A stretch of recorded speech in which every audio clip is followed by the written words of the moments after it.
Hang tight. Do you know how to say his name? Scogan? Okay. We're all set now. Wonderful.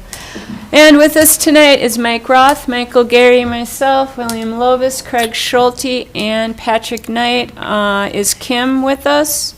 And Chris Hood? David Ostad. Okay. Ah, Oh, okay. There he yes. is. Hi, David. Anyone else online from the city side? Or is that it? That's it. That's it? All right, very good. Ten months ago. All right. First up is open forum, and that is for anyone who's not already on our agenda for this evening. So, is anyone here for open forum? Does that mean making a comment? That is for anyone who is not already on the agenda in any way, shape, or form. This is your opportunity to speak. No, it could be us, yeah. All right, so there are a few people, and I'll just, raise your hand when Gwen is done. We'll have Gwen come up first. And if you'll just, each of you plan to come and sit up by the microphone. Move it over there if you want. There you go. And then please always state your name. And then we have a limit on open forum to no more than 5 minutes per topic and no more per person, and then no more than, which is in our package, and no more than 10 minutes per subject, and we have got a little leeway on that. So with that said, hi Gwen, if you'd please introduce yourself. My name is Gwen Lenz. I live at 303 8th Avenue. I am here to speak about the Nora Scogan project as far Right. as building on 3rd Street. I live on 8th Avenue. It already, every time there's construction on the highway, construction here, construction on Creechville, the campground going up with campers and all and boats and everything, which is wonderful, but I feel that there's too much traffic on 8th Avenue, and to have 3rd Street added, and it's a very narrow street. I see people because I'm right on the corner, they turn on from 8th Avenue onto 3rd Street with that narrow area, and they're so very slow and cautious because people walk their dogs there because it's undeveloped, it doesn't have a curb. You heard a lot about curbs last meeting. Anyway, I think that you have to scale back that many people that are planning on being there. And yes, we need housing, but I just think that it's just too heavy at that area. That's it. Thank you, Gwen. Thanks, Gwen. Thanks. Next. Hi. Hi there. Hi, my name is Linda Bauer. I live at 216 8th Avenue West, and I'm going to read this fast. Do I have 5 minutes or no? That's okay. Go ahead, Linda. Okay. Move it. I'll do it as fast as I No, can. you don't. I am here to rush. express my concern about the Bjorkberg, did I say that right? Yes. Planned unit development, AKA Bjorkberg Common Interest Community Development Project, AKA Bjorkberg Grand Marais Condominium. Yes, condominium. I believe I had to get to page 72 in the plan submitted for this meeting to access that full name. I attended the last Planning and Zoning Commission meeting addressing this project. We were instructed that public comments would be heard first, followed by presentation of the plan. I believe that any reasonable person would find that protocol to be at best unfair, at worst divisive, and not at all transparent. It was alluded to at the beginning of the meeting that there was on the table a modified version of the plan, but the commission would only address the plan as written. I may be wrong about some of these things, so I'm hoping you're going to talk about it. I came to realize that most of the people who were attending the meeting were already engaged with the plan, some for a year or more. Since then, an informal canvassing of my neighbors, I learned that their experience was exactly like mine. We/they received the letter only 2 days before the meeting, maybe a few more, with no attached plan for review. The only access to the plan was via the city website, which assumed that people could A, access the internet and/or the site, and B, navigate it well enough to be able to find the document. Clearly, very little effort was made to engage the entire neighborhood. Only a relative handful of immediate neighbors were included in the discussion or in its planning. I was able to more carefully review the plan before this meeting, and as I began the reading, I found some things I had not considered and that I could really get behind. Number one, to build separate single-family houses as allowable on the lot would be far more intrusive and damaging than to build townhouse units that housed more than one family. I appreciated mention that the plan would follow our citywide Dark Skies initiative. Yeah. I also recognized concern for the aesthetics of the development. I don't agree with how that issue is being defined or addressed, but I appreciate the effort. However, as I read on, especially as regards confirmation of the project to the comprehensive plan of the city, I found several significant and alarming discrepancies. Number 2 of Grand Marais City Code Section 152.48, that's where I found it, states, the use is compatible with the existing neighborhood.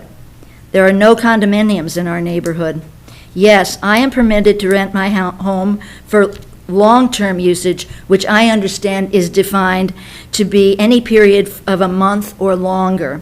I am not in a high-density housing development wherein 21 units could, in theory and in practice, be changing occupancy every month. 21 units. How many actual people? We are essentially looking at an East Bay Suites or Cobblestone Cove in our heretofore cozy, quiet, relatively consistent, and predictable neighborhood. More concerning items are listed in the draft of the development declarations document that the owners would sign. There's several of those that concern me, but I'm only going to address one right now. Reading through the section on allowable pets, I tried to imagine, and this is theoretically possible, a minimum of 21 owners walking what could be 42 dogs less than a block from my home. People I would not recognize or know as neighbors. How is that compatible with existing neighborhood standards? How can claims be made that this will have minimal impact on our quality of life? Only people who currently, I'm not going to say that sentence. I recognize that according to the planning and zoning vote, this project is allowable as written. I have many more concerns with not enough time to address them at this one meeting. I beg the council to, number 1, table your vote until more thoughtful conversation and increased engagement of the entire neighborhood can occur. Planning and zoning meeting occurred one day before the 4th of July, and this is happening a day before Fisherman's Picnic. I am trying very hard not to see this as an effort to slide this thing through without community input. What would be gained by more time could be more neighborhood understanding and maybe even support of this plan. Be aware that you are setting precedent here. This will mean that the next person to come along claiming I'm not in it for the money or I'm helping the housing shortage can buy a green space next to you and turn it into condos for wealthy people to experience their share of God's beautiful paradise for 2 months of the year while paying for it out of what is essentially tourist dollars. What kind of community involvement is that? About 10 years ago, the council met over a high-density project next to my son's property at the edge of town on Highway 61. Mike, I think you were the only one who was there at the time, I'm not sure. After learning that a considerable amount of the land to be developed was essentially wetland, although not officially identified as such, but the trees were wetland trees, and the developer would have had to gain road easement over his neighbor's property, and perhaps other issues, the council voted that down, invited the developer to get to know his neighbors, and then submit an amended plan. You may not want to or be able to turn down this project, but you can invite Mr. Bjorkberg to get to know his neighbors and then submit a more modest plan for housing that more honestly addresses our need to house workers as well as retirees and does not cater so decidedly to investors. And then I identified myself as a former ISD 166 paraprofessional.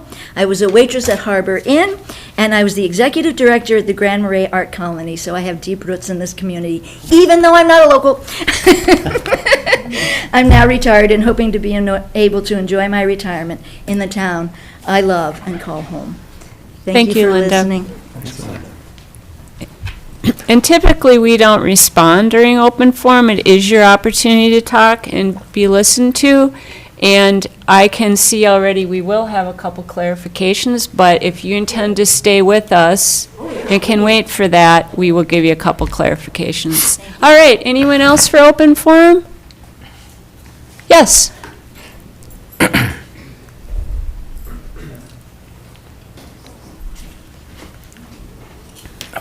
To get off easy.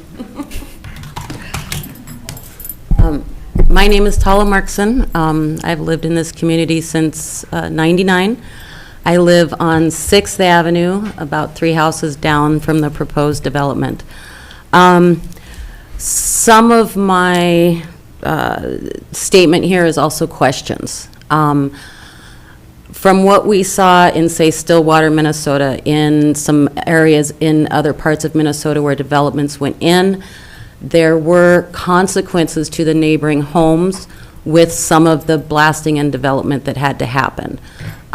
So if we have to have an assessment of our homes, I currently have a dry, fully finished basement. Are we responsible for being able to set that starting point of the condition of our homes? It may or may not, but the rock that is happening is in my backyard, and my basement is part of that.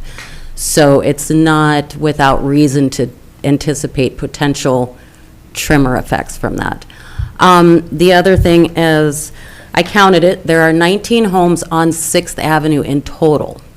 So this is doubling the occupancy of that road at the top of the road, because in the course of 6th Avenue, they trickle up. So you are essentially exponentially doubling the traffic on that road, which will reduce our home values. It is a real estate assessment. The busier the road, the noisier it is. So I do realize that this is probably moving forward. This is nothing that's happening, but I want people to realize that the constituents, the residents that are here, some of our fears are not just not wanting growth. It is about a real impact that can diminish the value and the use of our current homes. And going forward, is that something we're looking at towards our growth? What will stop now? What precedents do you have, like she said, to stop a development taking a single-family home away, turning them into multifamily homes? I did share with John, there is a lot at the top of 8th, kitty corner on 7th, County Road 7, that's 2¼ acres level, already on a road that's assessed for traffic, feeding all of our county roads and everybody. So essentially, all the benefits, the multifamily unit, the additional housing, all could have happened in a location with much less impact on the residents. Because that's what we want. I mean, I used to employ nothing but locals, and now I have H-2Bs. I understand the housing. I have adult children that had to move out of the area because they could not find affordable housing. I appreciate it. I just encourage you to look at this three-dimensionally, not problem-solution, but able to really understand where the dynamics of this is going, where the runoff of this particular lot going from a filtered green space into a hard space, and we're sitting below that, so. Thank you. Thank you, Tom. Anyone else? Yes.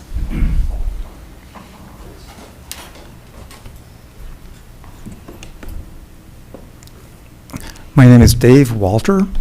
I live at 215 6th Avenue West. And unfortunately, I'm in strong resistance to this project. And I hope some of you know me enough to know that I'm not against development in general. I'm not against change. I'm not against development and change in my backyard. I'm really not. I believe in that. But this project is not the right project for this neighborhood or for Grand Marais. There are a lot of different factors that come to bear on that, for me to say that.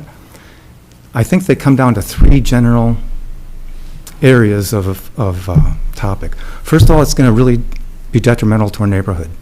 6th Avenue West and 3rd are, I would say, significant dog walker, biker traffic ways, very quiet streets. People use those a lot.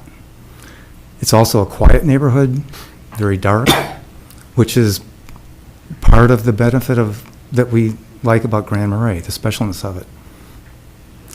That's likely going to be changed by adding 40 to 70 people in this concentrated area. So the effect in the neighborhood.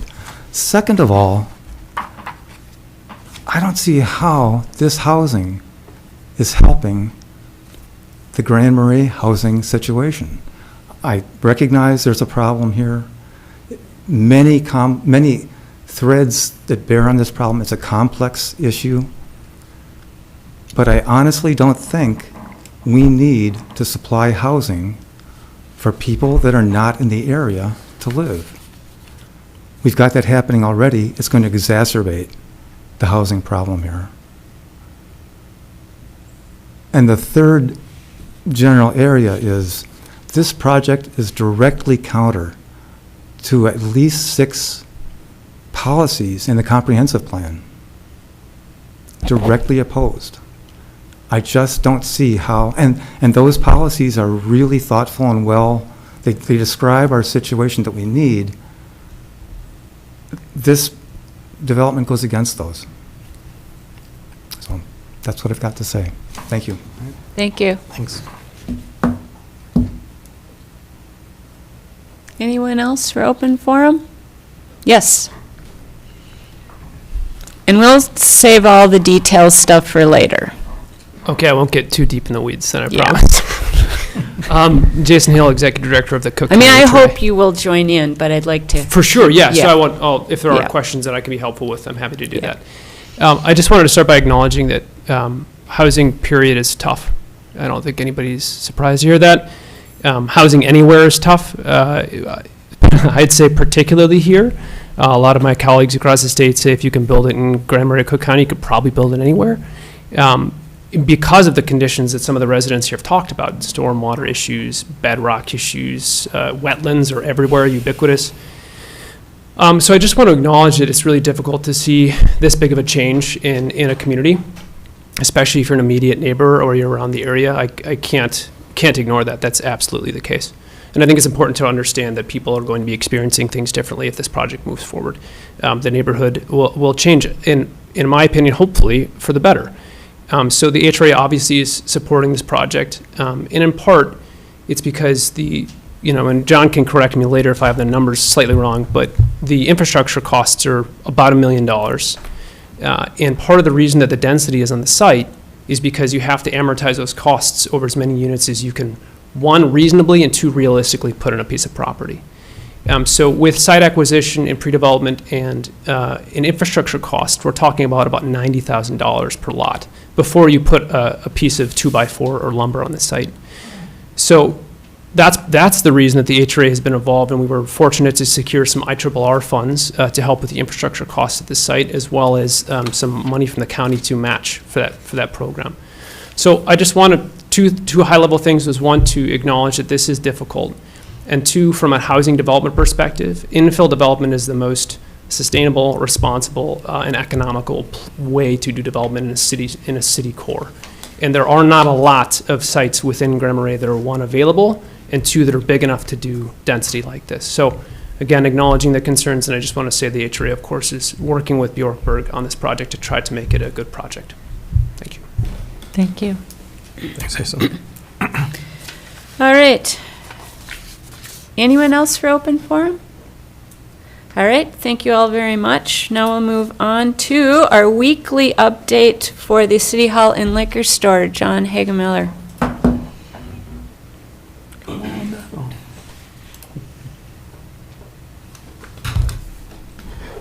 Good evening, everyone. Again, my name is John Hagenmiller. I work for McGough Construction. I'm the site superintendent for the City Hall and Municipal Liquor Store project for the city.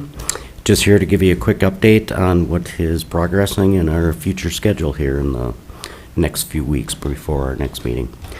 As of now, we have 8 out of the 9 wells drilled for the geothermal. So tomorrow by, I'm thinking probably 4 o'clock, the noise should be gone. I know it's been a trying time for everyone, especially the neighbors. We've been trying to drill as less as possible early in the morning and trying to quit early afternoon. And we still may have to grout one of the wells probably Friday, but that's minimal noise for that. As of now, we have the site graded for our concrete. The underground plumbing is complete. Our underground electric will start Monday. Our sanitary sewer will be installed on Monday. We also have completed our water main installation into the building and our storm sewer into the building. Next week, we'll be receiving a delivery of our bar joists and metal decking for the roof, and we'll starting our prep for the slab on grade, and we'll do our first pour probably Thursday of next week, depending on weather, of course. And we'll be interconnecting all the wells and bringing the mains into the building. And the week of the 12th, we'll be completing the second and third and final pour of the slab on grade. And the week of the 8/19, we're going to start our structural steel. So you'll see a crane in the air at that time. If anyone has any questions, again, please feel free to ask. Or if you'd like to stop down on the site, please feel free. Mike has my contact information. If you want to set up a small tour, that is fine with me. Oh, you know what? What's our time frame if we want to put our little box of future items and stash that away? Don't we have a timeline before that we can no longer do that? It's tomorrow. What? No, actually, it's not. we'll probably around till, I'm guessing Thanksgiving-ish. Oh, We're gonna put it in a wall rather than in the concrete. Yep. okay. It'll be a SIM card anyway, probably. We'll put a floppy disk in there also. What? We're not going to have, like, what should we? We'll think about this. It's something to think We got about. time. Yeah. And we got to have our plaque too, right? Yeah, Right. and the clown face. And the clown face. We'll update that clown face. All right, very good. I got the old one, and I'm gonna frame it for you, so, Really? I hope that's true. The first thing we hang in the new building. yeah. Where's your office again? Again, feel free to stop down, please do, and since it is Fisherman's Weekend, we're trying to get out of there early, hopefully by 11. You know what? You just go right ahead and keep working right through that. Bingo 10 will be waiting for you. It's all good. I have to get back to the cities. My wife You're is going to yelling at miss me. this weekend, really, John? I was up here last weekend. But this weekend. All right, thank you, I sir. don't drive the ship at home. Everyone have a good evening. All right. All right. Thanks, John. Thank you. All right, next up is our consent agenda. There are several items on the consent agenda. Does anyone have any questions about those or comments at all? We've got the animal shelter / pound trailer donation, a resolution on the construction project, new library hire, anything there at all? Yeah, so, good stuff. I'd make a motion to approve the consent agenda as presented. All right, second? You're still thinking? second. Okay. All in favor for the consent agenda? Aye. Aye. Aye. All right, and moving right along, that brings us to the Bjorkberg PUD and preliminary plat with 3 resolutions around that. And before we start this conversation, since everyone is, I know, attentively listening to our audience, I know one in particular clarification that needs to be made in reference to condo. If there's anything else, this would be a wonderful time to do that for our listening audience. We don't typically engage any further with the audience from open forum, but I think in this instance, one comment in particular needs clarification. I'm going to leave that up to you gentlemen to do that. Yeah. Which one? the condo reference, Oh, okay. all right? I think you should explain very clearly how this housing works, and from Okay. that standpoint. All right. So, I understand the inference of... Oh, and I'm sorry, John. John Petters with Thank you. Bjorkberg. Okay. So I think a lot of times with condominiums, the association is in Vacationville. It's a place where people come for a couple of weeks and leave. And I understand that. I mean, in this situation, it's a technical legal term. It's a, it is a CIC, Common Interest Community, meaning that there are areas in there that are owned in common, and those areas, certain things happen. In this case, over 50% of that common area is what will be left open and unbuildable. It'll be part of the plat and the PUD. So these are actually, they're groups of 4 to 5 homes. They're tall, skinny. They have a footprint of about 550 square feet. They are grouped together, so they have a common wall. So that's why it's a common interest community, which a lot of times consists of condominiums. Sometimes condominium is a unit of space. It could be an apartment in a building. It could be a townhouse or whatever.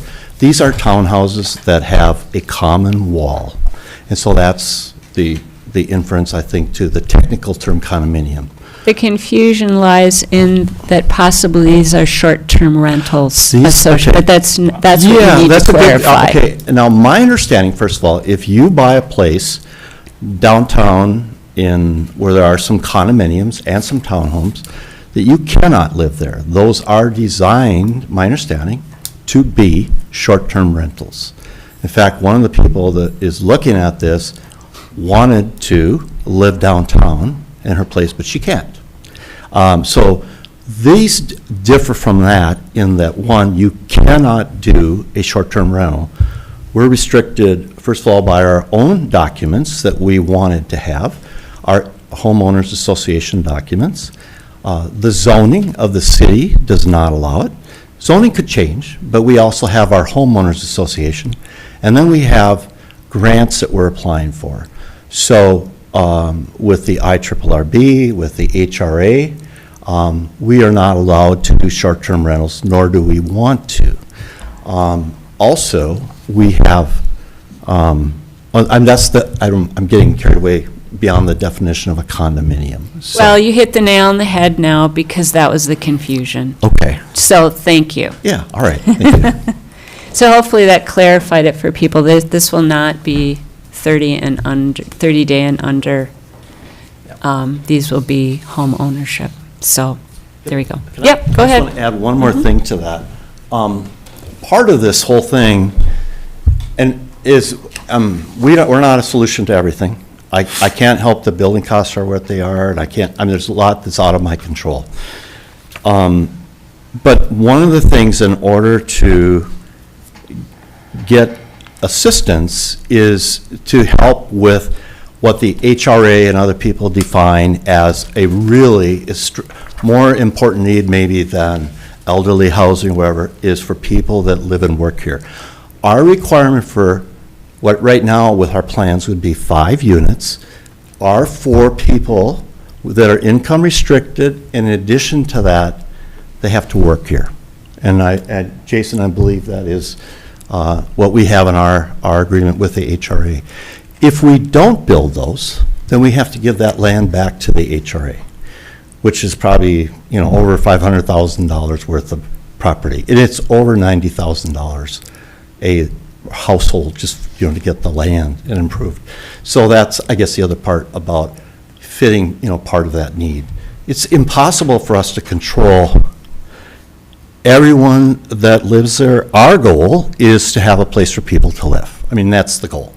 And I think we do, one of the things is they're also designed so that if somebody had a hard time with steps, there's a couple alternatives. There's a first floor bedroom space, there's also an option for an elevator in the home, so that you could, live there for a longer period of time. And having housing for people that already are here and selling it and moving in there, which there are people that are interested in doing, frees up more other housing that might be more traditional. So, and the other thing is, some people, especially older people, don't want to shovel their driveway. They don't want to have to take care of a whole yard. Some people love doing it, but that is also another advantage of this type of a housing project. Okay. Michael, was there anything else in the comments that you thought might need the help of John and his group to clarify from earlier? Is there anything else we might have? Got the blasting, Simmons, some of that. I think a couple of the general comments about communication and access to information, I do want to take an opportunity to make a comment too. If you are not already a weekly subscriber to our e-newsletter with the city, please check in with Patrick or Alyssa. A lot of this came and was coming through those e-newsletters and awareness, and that helps. It is a goal of our council this year to improve communications with our residents as well as internally between our staff and the council. So it is a big priority. But one of them I commonly find is that our e-newsletter that's been created for quite a few years, I think you said due to COVID, right, Mike? Is really a great way to find out what's going on, not just projects like this, but every department of the city and what they're doing. So I encourage you all to subscribe to that. And then also, and Michael knows a lot more than I about this, but the Planning Commission is also working on some process improvements that includes communications. The council has expressed a need for better communications about projects like this, and we certainly know the community is at large, so they are busy on working on that. And I just wanted to bring that out. Yeah. And to make sure people realize we've heard this, and we feel that way too sometimes. Yeah. I did want to address, so Linda, what you were saying before about how the planning and zoning meeting went, we did try and keep it as open as we could in terms of time for people to speak. And as you might remember, we had a second round of people asking questions. So we did try to provide as much time as we can. Now, I can't help what information you had or didn't have ahead of time. That wasn't something I could do, but just wanted to put that out there. Okay. Probably answer Tal's question too about blasting.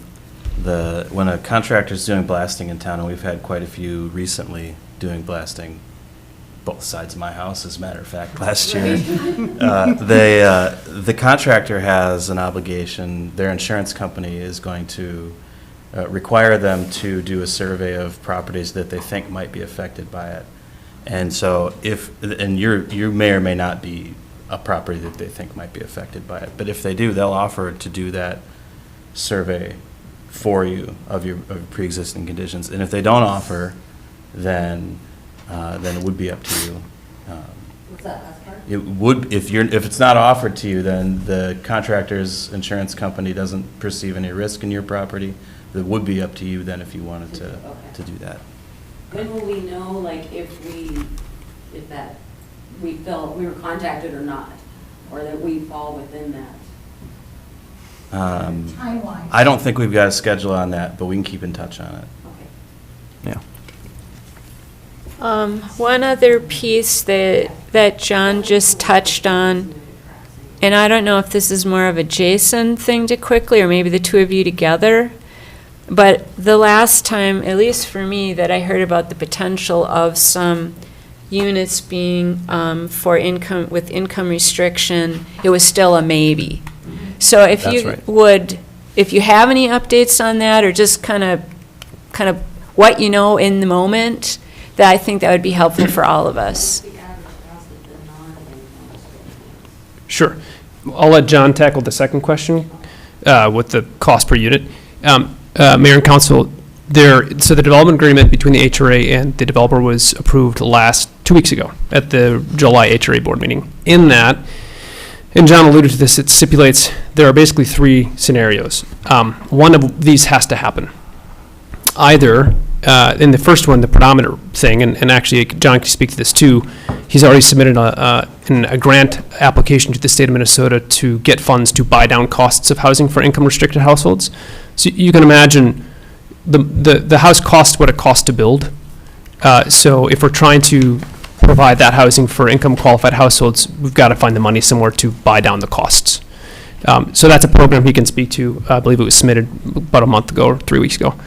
There are 3 options. One, either as a function of that program, the project builds 25% of the finished lots. So right now there's platted 19, I believe, is the 25% of those are 5.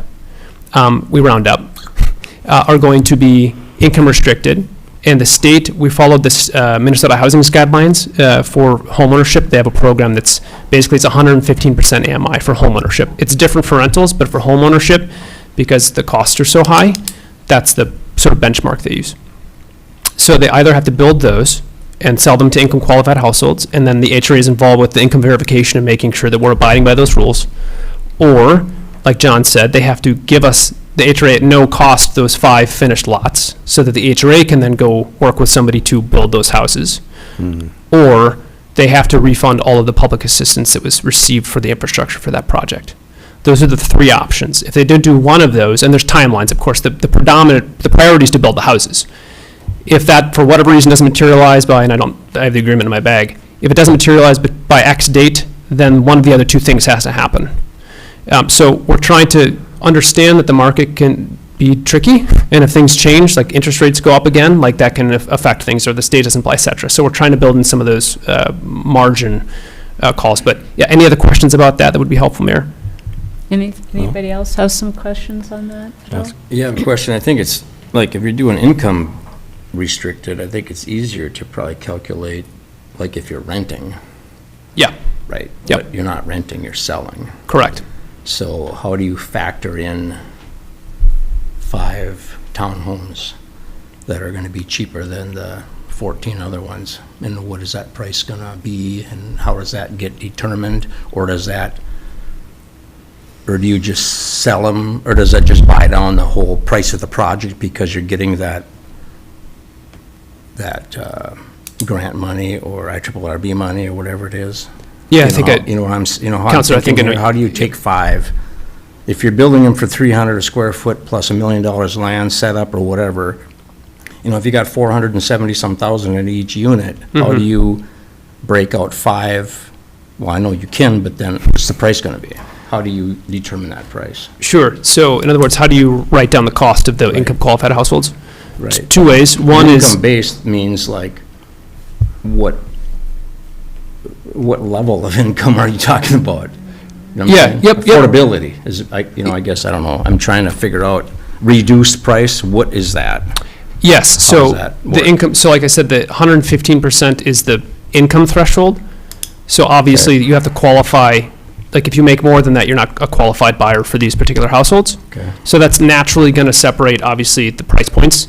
So then the question is, how do you decrease the cost of those units to make it eligible for those buyers? In 2 ways. One, that's part of the reason we got the IRRR grant, to reduce the infrastructure costs. So in other words, you're leveraging the 14 other market rate homes to help subsidize these. And then 2 is that grant application that he submitted to Minnesota Housing to help further buy down some of those costs. Okay. Does that make sense? So you're buying down the cost of the project. Essentially, yeah. And we're just concentrating the buy down on those 5 units. That's the HRA's But interest. that doesn't control the retail price of the unit. Nope, they have to, again, that's why with single-family home ownership, we're trying to you have to be an income-qualified household, and you have to prove, there's 2 things, it has to be homesteaded.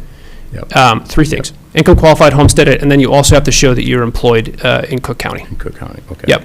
Because the spirit of this, just one more quick note, the spirit of this is, like, we want to, and the HRA is working with multiple other parties on other varying levels of income for households, right? Yep. The spirit of this is we understand that there just isn't enough housing, period, across all income spectrums, and our desire and our ambition is to try to bring as many of housing units that are needed for residents. Our goal is not to make second homes. there's only so much we can do legally to prevent that. So we're trying to trying to do that where we can. And we're also just trying to reduce the pressure on the existing inventory by introducing housing stock. So if we can, for what we can control, which is the part that the HRA is contributing to, they have to work here, they have to, homestead it, it's got to be their primary residence, and they have to income qualify. What the final price tag of that house is going to be, I don't have those numbers yet. I don't think John totally has those numbers for those either. It depends on what the state comes back with grant awards. Anybody else with Can I questions? Those 5 are included in the 19, not in Correct. Yep, they're included. Yep. I'll add one little bit. The whole grant thing is very confusing for me. I'm finally beginning to understand it. So, because I have never done this before, and Jason has helped with a lot of it. But, so in this process, the couple grants that we're getting, IRRB and the housing, HRA and the matching one, that brings down the overall cost of the project. But then the Minnesota Housing Finance Agency Impact Fund that we just applied for, that is specifically to bring down costs for 25%, or as we plan, 5 of the homes. So when we did that, we gave them an estimate from a builder on infrastructure, an estimate from a builder on cost. They take all of that. That's all part of our application. And I had to hire someone to do this because it was a pretty complex process. So if they award these grants, it'll come out something like, if somebody buys, and we have set aside 5 of these lots that we're really not touching other than infrastructure, because if we build on them, we have to, there are also conditions, the going rate, what's it? The Market rate? No, it's the prevailing wage. Prevailing wage. They specifically have to be on those. So if I am Lucy and I come in and I go to the HRA and I'm qualified and I want to buy these, I go to get my regular financing, but then I also, if I've been qualified for this grant as a developer builder, I will get a check when it's sold to bring down that cost to Lucy. So if my house was, say, $470,000, and then maybe they bring it down to $400,000, but Lucy can only afford $275,000, then they would look at giving her a 2%, 0% mortgage, okay? And if she leaves, and I may be wrong in some of the details, but if she gets $50,000, I believe $100,000 maybe the max, I'm not sure. If she gets $50,000 after 10 years, that's forgiven, okay? But if she goes and sells it, the next year, she has to pay that second mortgage, but not make any payments all the while she has it. And if it's $100,000, I think it's more years that it's forgiven eventually. So the nice thing about it is, a person gets in, they own the house, they get to participate in future appreciation, all those things that make you feel dignified, about having a home. And so you want to add something to that? Benjamin's the architect. Just move the microphone around too if you want. Hold up, Mike. Well, hi, everyone. My name is Benjamin Olson. I am the designer for Bjorkberg Grand Marais, but I'm also an affordable housing advocate, and I teach and study this stuff at the University of Minnesota. And I wanted to offer just a little further clarification about MHFA, the Minnesota Housing Finance Agency, that is providing hopefully some subsidization for the project. I think we should start with a definition of affordability. Affordability is a term that comes to us from HUD, the Department of Housing and Urban Development, and it is based on area median income. And so Cook County has a certain area median income, or AMI, and that's just the average of everyone's income divided by how many people live in Cook County. When we talk about affordability, we're talking about a percentage of area median income. And in this case, 115% of area median income is our target. So you could make up to 115% of what your average county income is and still qualify to buy into this housing development. Affordability, HUD, tells us that a family can make payments equaling 30% of their annual household income before they're cost burdened or house poor. So once we've established what 115% of AMI is, then we say, what is 30% of that? And that's what you can afford in a monthly payment, interest, mortgage, and insurance over 12 months. So that number, 30% of 115% AMI, is going to set our monthly mortgage payment, and that's going to tell you what you could pay over a 30-year fixed-rate mortgage. And that'll set the price of that house so that it is affordable to a family making 115% AMI. It's very technical. I'm sorry to have to go through it with you. I wouldn't wish it on anyone, and it is very confusing. So hopefully that clarifies. Thanks.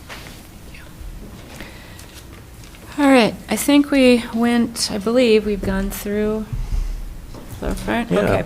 All right. Michael, did you have some other things about this?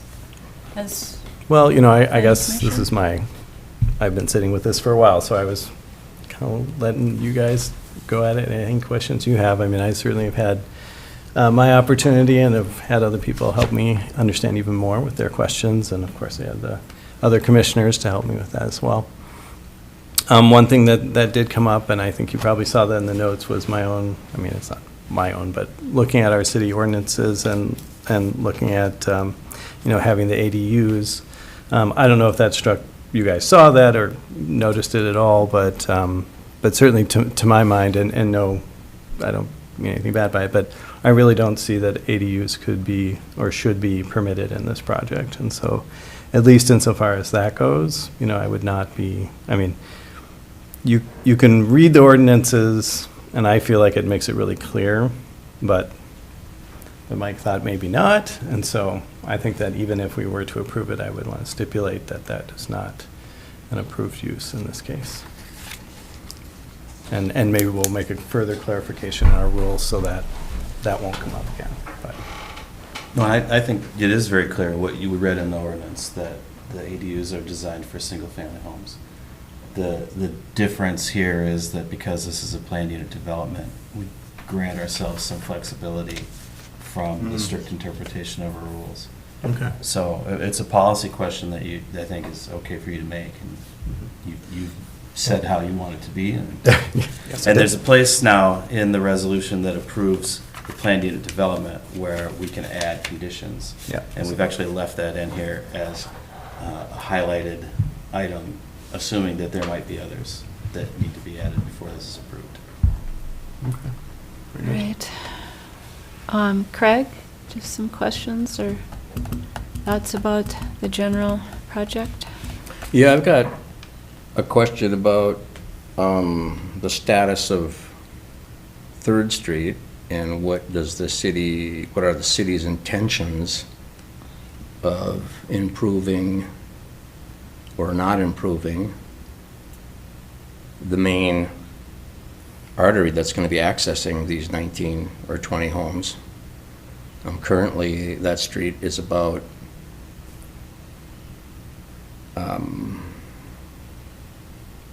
5 of my paces wide, which is, you want to throw 15 feet out there, it's 15 feet, which is obviously probably a little less than half of a normal street based on the curb coming off of 8th and the curb coming off the Gumpin Trail. It's, to me personally, I think it's a substandard street as it is, and then adding this project to it even makes it more of a substandard street. And I don't know what the city's conversations has been with him as far as improving that street, not improving that street, where that sits. They're going to utilize extending 7th Avenue and 6th Avenue that aren't there right now in place. And I don't know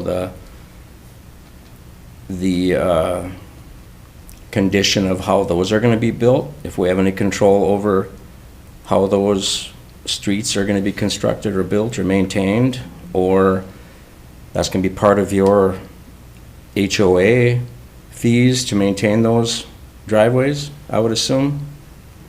And someday down the road, they may not want to maintain them. They may come to the city and say, you guys maintain them. How are we doing that? Are we leasing that land to them?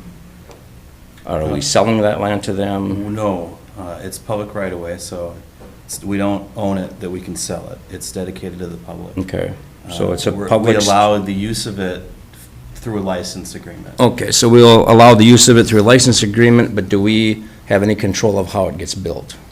We have control of how it gets built, how it gets maintained, and whether or not it can stay. Okay. So the license agreement will stipulate that the owners are responsible for the maintenance of it. Also that they're responsible for removing it if we need it for another public purpose.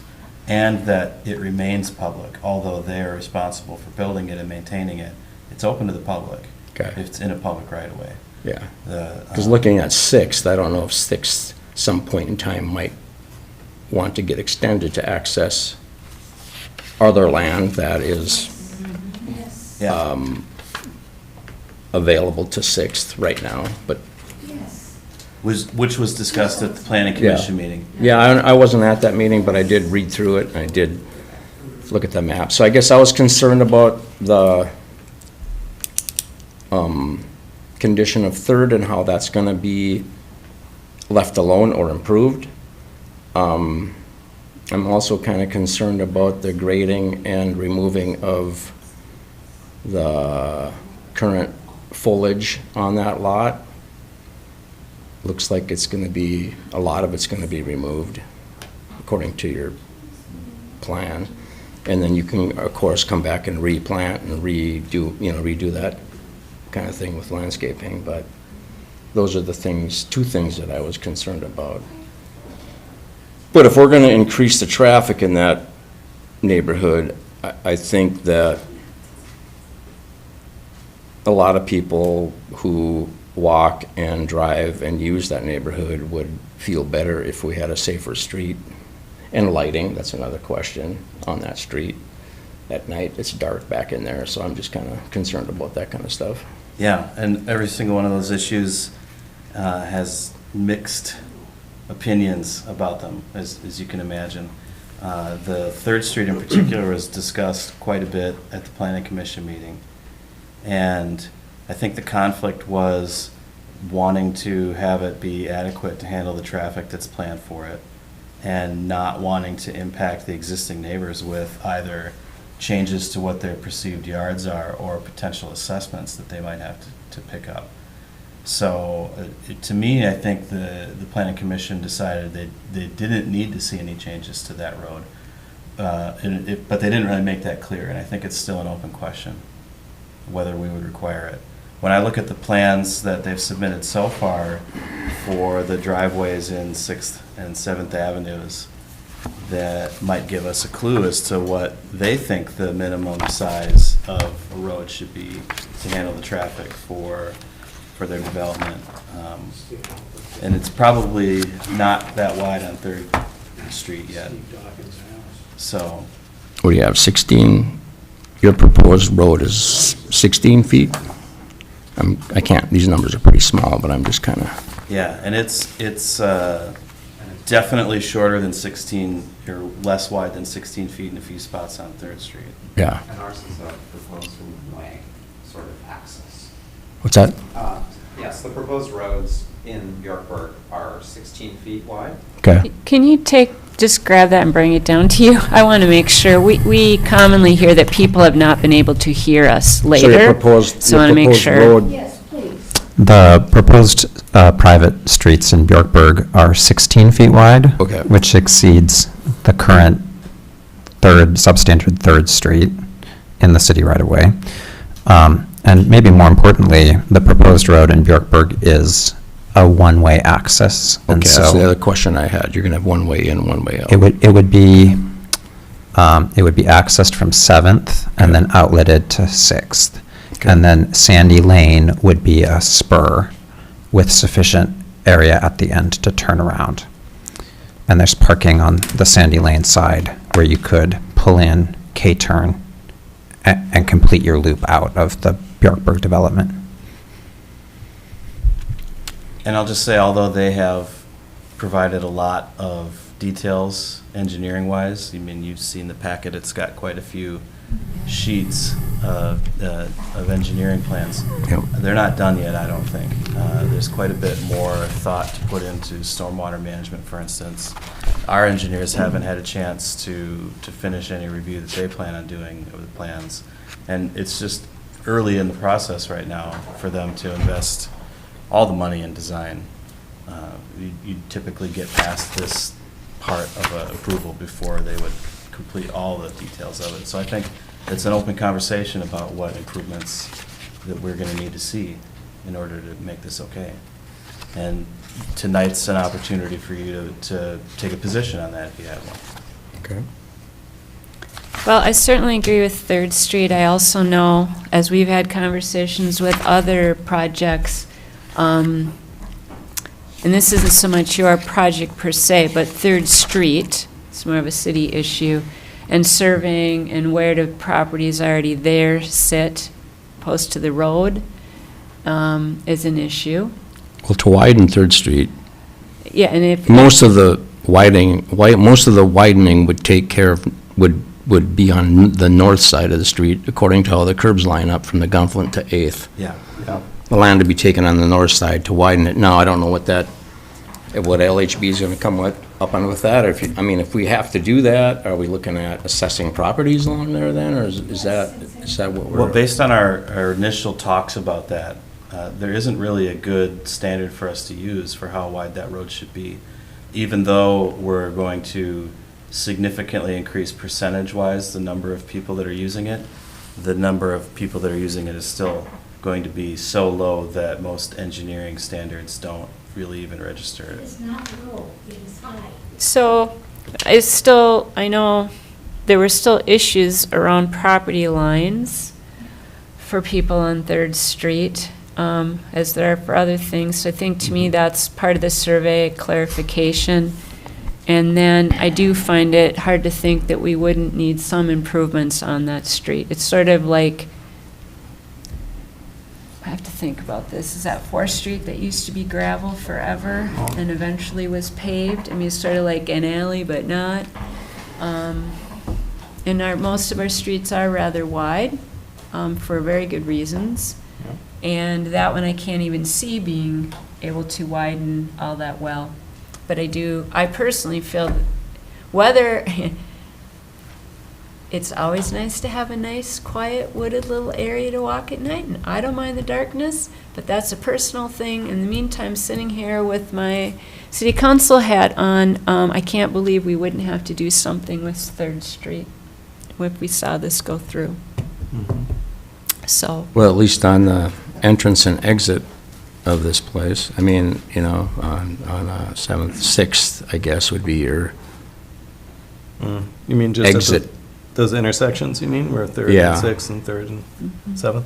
There might be a street light, I think, on that county property where the county parking lot is, maybe, perhaps, I think. I know the telephone pole across the street has a light on it, but that telephone pole, I think, was installed in 1929. It's just about ready to... No, it's still fine, Craig. Don't Well, worry it's, about it. yeah. It can hold a light, but I think that's about all it can hold. It holds the wire Sure, that goes to the power light. in my house is on that pole, so. Oh, okay, yeah. No, it's, the only wire going to it is lighting the light, but, yeah, that'll have to be, anyway, I just went up and eyeballed everything today, and I walked up a couple driveways, and I was just kind of getting a feel for the land back in there, because I know Birch Mountain is something that I've slid on when I was a little kid, but I never really examined the property as a whole. So it's kind of interesting to walk back and kind of look at, everything is a lot smaller than it was when you're a little kid, but it's an interesting piece of land to develop, I get that. But I'm concerned about Third Street, and I don't think I want to do a 5-cent fix-up on Third Street. I'm not going to be for that. I think, especially driving through there in the wintertime, I mean, it gets pretty narrow in the winter where you have to stop and get out of the way of somebody who's walking a dog, not, let alone another car. I mean, if you're lucky enough to meet another car where you're on the 8th Avenue exit, then that's great, because it's wide. Then you have to wait for them to come through, then you can go through. So I think that's something that needs to be studied for traffic movement, that's just my opinion of it, and, And this is being done in 2 stages, right, your project? This is not a build all at once? Right. Yeah, okay. Yeah, just on the 3rd Street issue, one of the things that we try not to do, and when I've done other developments, is to cause financial hardship for other people that live in the area. And as you look at the curb on going to the west, there's a couple yards that would be greatly diminished if you widened it that wide.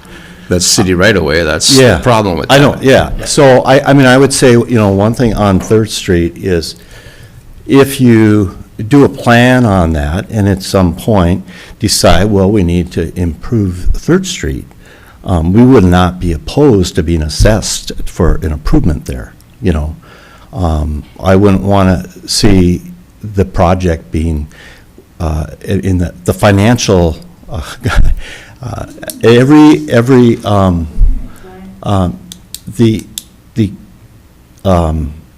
the costs are extremely high to get housing, and this is all part of it. And I'm not opposed to, that happening at some point. And I'm just going to toss out that, that we wouldn't be opposed to it. And if it's, assessed by the foot, you normally do your assessments. Well, I wouldn't say we normally do them. Okay. And Yeah. in this case, I think we'd want to make sure we're careful to assess it to the benefiting properties, and I think that's pretty complicated.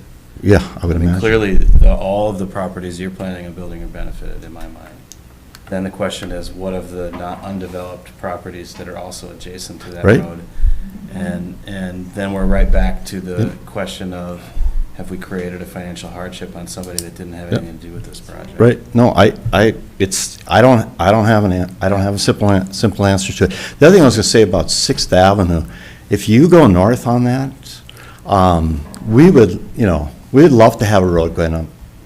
It's really steep, going up there. I don't see that as, something that city probably wants to develop, because this whole plat was probably done in New Jersey in 1928 by somebody at a desk that just, without any regard to the topography. Yeah, like of I the don't know city. about the 6th, maybe some of that property is accessible off the Gunfin Trail. I don't know who owns the backland of those houses We received comments from some of those folks at the planning that commission. live on the Gunfin Trail. That live on Fifth, or that own that property on Fifth. Okay. And also the lots on the other side that back up to Sixth. On 6th, okay. I think Anton was also making comments about that issue as well at the meeting, where by moving the utilities to the center of this development rather than putting them in the avenues, it creates both benefits and problems. It's a real disincentive, I think, for anybody to now put utilities in 6th or 7th Avenue, because you're only going to be benefiting one side of that street. But on the other hand, you're avoiding what's a really complicated situation, which would be putting public water and sewer in to access those lots now when those folks have no intention of using it. So I think this is the solution that made more sense to folks, is let's just build what people are planning on using now and not create any extra costs for those folks that aren't necessarily planning on using it. Having said that, nothing prevents somebody from coming in the future and using the same driveway access to get to their property if they want to develop it. Yeah, I understand that, but I also understand if you ran sewer and water up 6th, you may bring in other users. You don't know that, Yeah. but the goal here is to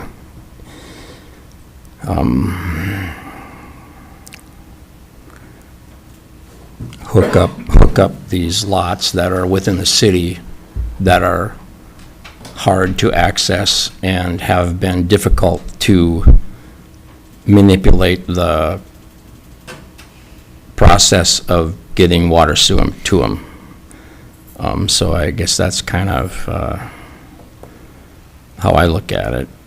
And, obviously, how much does the city want to spend out of their pocket to bring city water sewer to some of these other sites that I can think of right now, down, if you keep going down Third to the west, there's lots in there that could use water sewer. But then you're into an assessment type situation if you want to bring that in to help develop those lots. So I guess, I don't know, I'm kind of in a mixed mode right now with my mind thinking about how this is working and how it's going to, like, I understand what Anton said, and I understand how you guys are doing this, but isn't the water sewer currently right now more over to the east of that property? Is that where it comes across? Yeah, it's. Because of all the rock that's in Third, it's got to be to the east, and then it crosses over to the county. There's a fire hydrant there, so we've got water there somewhere. Yeah, there's utilities in 6th Okay. and Third. And Third. In that intersection. There's also stubs that are heading But to it doesn't, the home. how far down Third does it currently go? Doesn't go really on Third at all. It just goes to the- Peterson's house. I see a water shut off in their front yard sticking up through the Yeah, dirt. That that's must have about where it been, goes that to. must have been repaired this winter or something. That's Okay, right. all right. So And- it's, And I'm sure the plan would be to upgrade those existing lines that Right. are there. okay. All right. Because I don't think that what's there is probably adequate for what they're planning. Well, no, not if you're going to put a fire hydrant up in your property, correct? You're having a fire hydrant somewhere? I don't know. It would be- I thought I asked that question already. If there's going to be a fire hydrant? That was go- probably the last development we were talking about. Yeah, very similar. Answer was yes then. I would Yeah. expect it to be yes here. Well, I think that it would be something that we as a city would require. I mean, because that's for our fire department to get water. We have quite a stretch, we'd have 2 city blocks, or, a whole city block to have to Yeah. pull water from. I would expect there to be multiple hydrants on this. Yeah. Okay. And that would be something we would see in the final plat? Is that when we would see that, or when? We're going to have a development agreement that's going to have to sort out some of the Okay. questions about the infrastructure. Okay. And we'll have our engineers taking a look at what they're proposing to make sure that it meets our needs. And I think that's definitely one of the questions that we would look at is how are we doing fire protection? Well, it's in the city of, so they should be, the people who own these should have access to the fire protection that the guy has 2 blocks over. I mean, that's what I would think. Yeah. I would think insurance companies would kind of want to see that. Yeah. So at this point, I guess I would like to see something talked about or actually implemented to better Third Street from its current condition. I don't know what we're going to take with the developer or the city, but that's something I want. If we're going to make any motions to approve things, that's something I want before any final plat. It's got to be in the final plat. That's how I want to see it.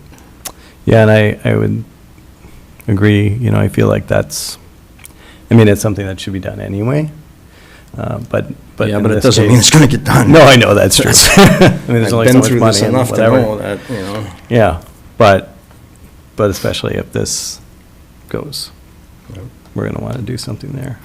Okay. If I can, just to make a clarification, the proposed civil engineering includes 2 fire hydrants, Okay. one for the lower units and one for the upper.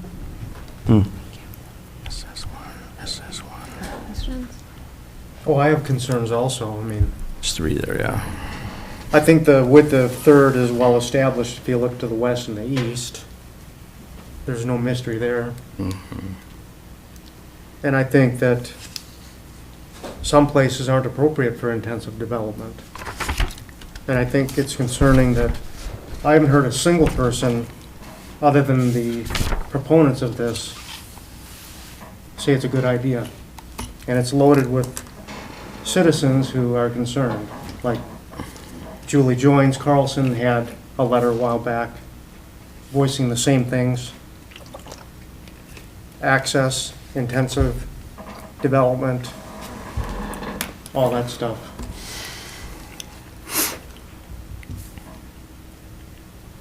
And I think we should, we're supposed to represent the people that live in the town, work in the town. These people elected to invest. Going further, I spend all week at the hospital listening to the cry for affordable housing, and this doesn't apply to those people. And those are supposed to be the good jobs. I From would 50 say to that 100,000. I would say, we have spent a lot of money on this, and we're okay to walk and let you do something with it. This is a hard project to do. There are limitations. We can't control the cost of housing. We can try to design to accommodate what people have, what we can do within a space. But we're ready to walk away from this. If we can't have a reasonable way to do this, just because nobody can afford it. If, depending upon things that you put in, I think you have a wonderful ordinance that we have worked with from the very beginning. I thought it was very progressive, that it looked at creative ways of utilizing existing infrastructure in a city with infill housing, by having, you've got water and sewer in certain areas, and if you have more people use that, it costs less. I mean, water and sewer is expensive. Infrastructure is unbelievably expensive. But the current zoning, that, if left as it is, it's already platted into 25-foot lots and 20-foot lots, that you take two of those and, we've really worked hard on this, and it's not perfect. And I'd say, we're pretty much there. We're open to reasonable things like 3rd Street. If you really think that is a safety thing and it's important, we're willing to work that. We don't have $1 million to go and widen 3rd Street and to go into somebody else's yard and say, hey, we're going to widen it because we're coming here,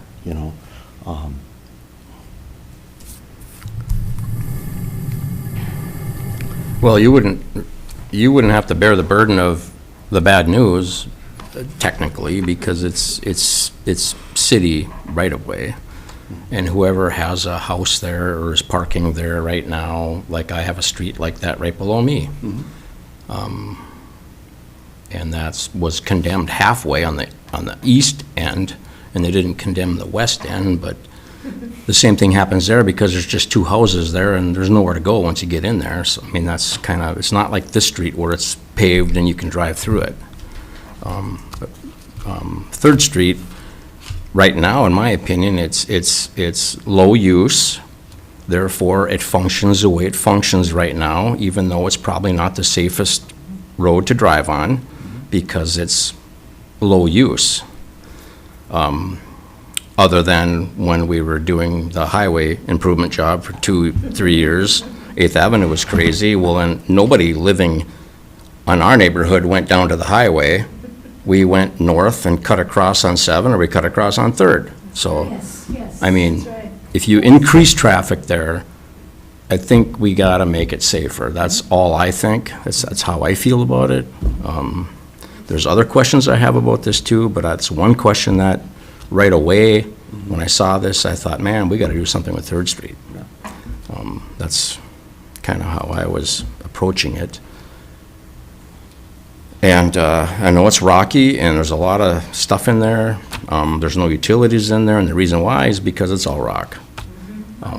But it can be made a little wider, I think, without spending a whole lot of money, depending on what an engineer wants to do to it. Yeah, right. But that's just my concern. One of my concerns. The other concern was this map that you have for grub and necessary for construction activity, limits to approved by owner's engineer. This map with all the red Xing on it, that's pretty much all the land that's going to be grubbed.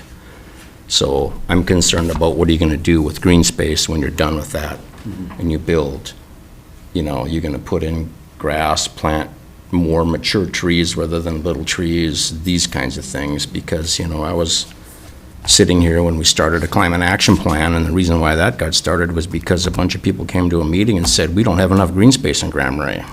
We're losing it fast. And I look at a lot of green space in Grand Marais, and I've seen a lot of it disappear, but also I think most of us living here appreciate having green space and some quiet space in our neighborhoods. As a single-family residential home, that's my opinion.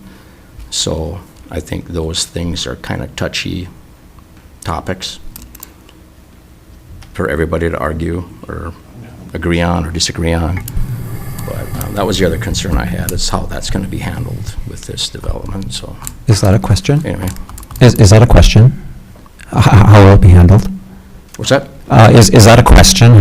Like, I'd say it is. How will it be handled? Yeah.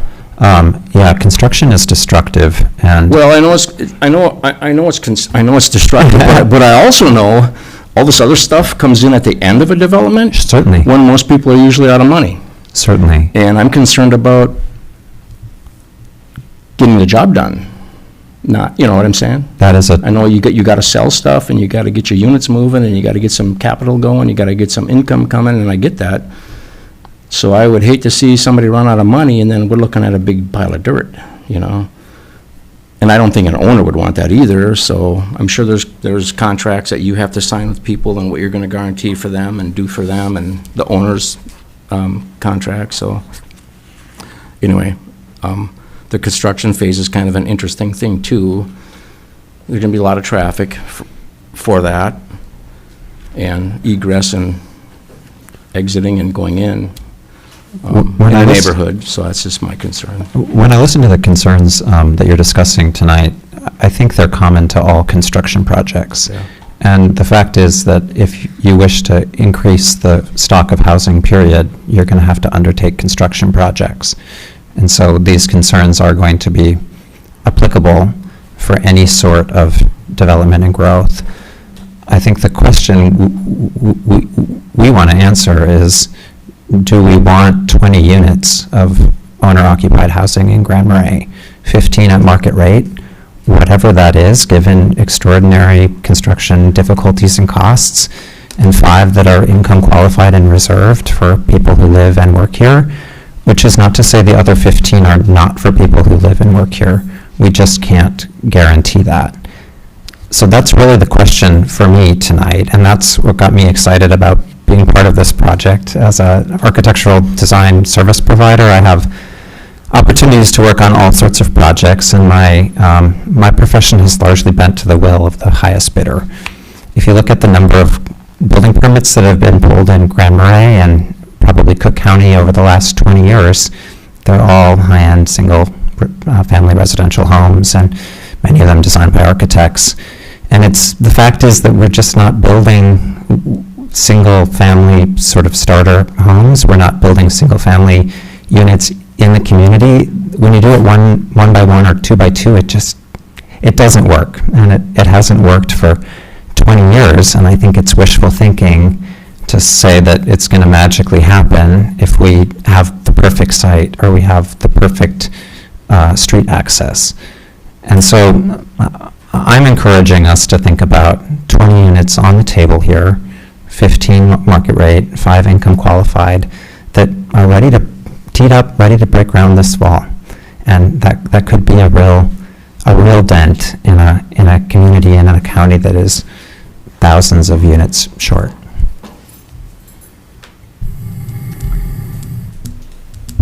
I'm going to go back to my question about this is being done, I believe, in 2 phases. So what's the timeline for phase 2? And maybe you have this spelled out and I missed it. And, because obviously, what I'm really getting at is, would that adversely, if time goes too long, that would adversely affect the cost of phase 2? Or not? You can maybe explain how it wouldn't. So our plan is, I own the western half. I have a purchase agreement on the eastern half. And by putting the in the first phase, by having the utilities, the major utilities going up the middle, but on the western half, we as the developer have a pretty substantial cost and incentive to finish the other half. So the plan is that we would start this fall and hopefully build 9 units that would be, depends upon how fast work would go, that would be done sometime next year, and then next year we would start on the income qualified homes, and the final 5 would happen at some point when Wally and Sandy aren't living there. That's the time frame. So the 5, is that relating to did you just say that relates yeah. to the income? Income-based ones would be in the second phase? Yes, yeah. Okay. Yeah, and part of that is Minnesota Housing Finance doesn't even announce if we are going to get the grant for those until later this year sometime. Okay. So that's why we put them into the second half. Regardless if we don't get Minnesota Housing Finance Agency, we still have obligations to do it one way or the other, or sell it back. Okay, but make sure I'm really tracking on this, because the part I'm well aware of is the life estate sitting there for the Eversons. We don't have a life estate. They have a time, right? Well, how is it defined? Okay, you tell me how it's defined then, because maybe I have that wrong. I thought it was at their choice. It is. We're going to let them live there as long as they want. Okay, that's, in all intents and purposes, you're right. It's not legally a life estate, but it gets kind of in that realm. Yeah, so I don't know the answer to that. So that affects costs, and then, if I heard this right, I'm double checking, just Yeah. want to make sure I don't get this wrong, but that's that 5, that's affordable, or no? It's No, not? it's not. Okay, I didn't hear that right, thank No, you. Yeah, it's not. So there's that kind of angle that goes up on the plat. That's in the second half, and the 5 that are up there, that's the income qualified, yeah. Thank you. But the remaining part, though, and that gets back, and I know you said, a lot of the costs, well, that was a motivator, is the utility part, but either way, when that remaining piece gets built, the price of that could be much higher, right? Actually, we're going to, most of the infrastructure will be in for the 5 that go there, because the biggest cost will probably be the pond, because the utilities will be stubbed in from that street going into it. So most of that cost will already have occurred. So if it's, You're going to build how many ponds in the first phase? I believe it's one pond. One on the in upper first side, phase. because that's Yeah. totally on your property? Yeah. The other one is kind of split between? Right, yeah. Two. And then there's a plan how it expands from first phase and second phase. Which we haven't seen yet. So I had the same question, but it's just an engineering question, right? It's Yep. solvable.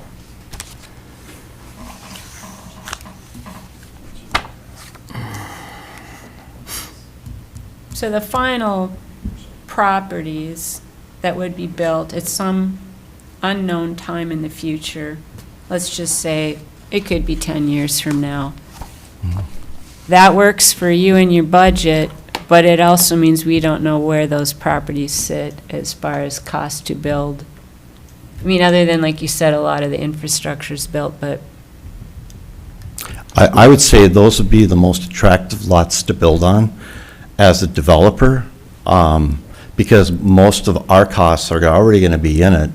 And, unless there's a complete, flip in the economy, which, none of us know, those would be, the major costs for those will have already occurred for those. So they wouldn't be kind of leftover lots, which is what happens a lot of times in development. They'd be like, these are ones that we really are excited to build on at some point. sure.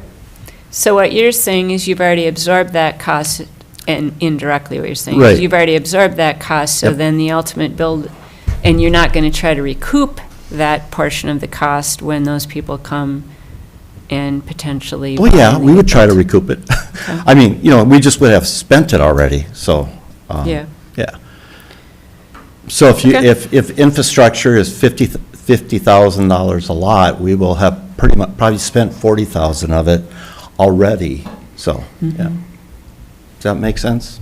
It does. It just tells me that those units, who knows what they will be someday in the future and where they will sit, and they won't be part of anything related to affordability. Well, And- 5 of them will be. Right, but I'm talking But about the ones. They have to be when- built within how much time? Which ones? The 5 income-based, is there a timeline on those? Yeah, I think it has to be complete, Counselor, by 2027. I have it here. So that's Right. 3 years, say, so this, But this is, but now I'm talking about until Wally and Sandy are done, the ones that are ready to be built there, because they're unrelated correct. to the income. Right. Even though you've spent the money, you probably will try to recoup some of that infrastructure, and where will pricing be then? Of course, none of us know that. Well, they're income-based, so it But could you be can any- guess it'll be more, right? But these 5 up here have to be built within 3 years of the start of this project. Right, and I'm. Well, that- 2027. That part's Right. fine, and I just killed my Okay. computer. Oh, no. The one time I forgot my cord. So, yeah, I just kind of want to make sure I understood, because I think that's important for the public to know. These aren't all going in at one time, and the pricing, will even be more so over time. That's just always a given with real estate.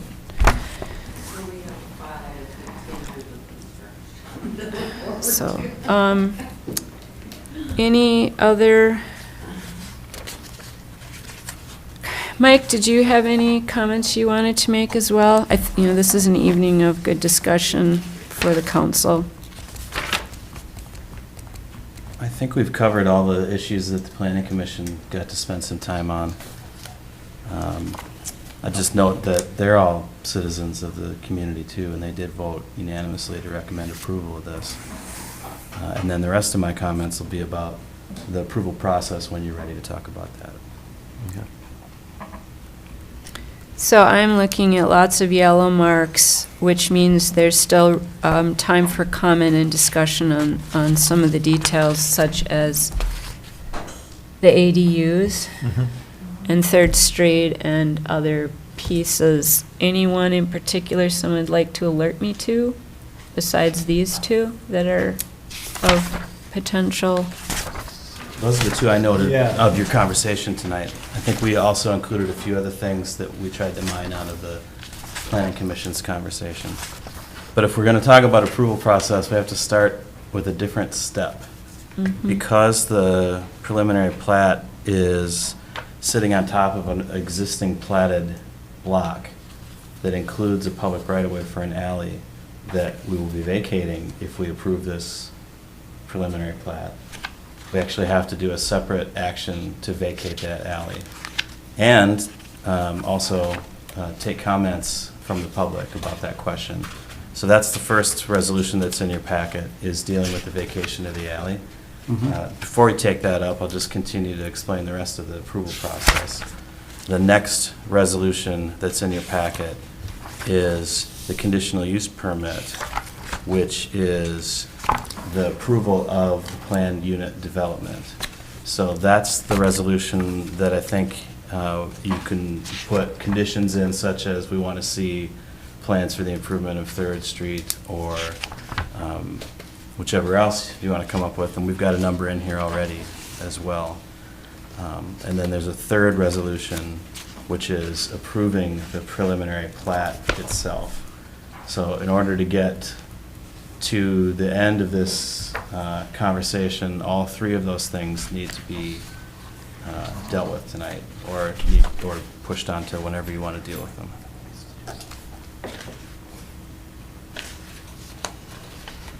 And so the vacation of the alley doesn't make any sense to do if you're not going to do the rest of it. Where's that alley? Is that where the water lines are going to be going? No.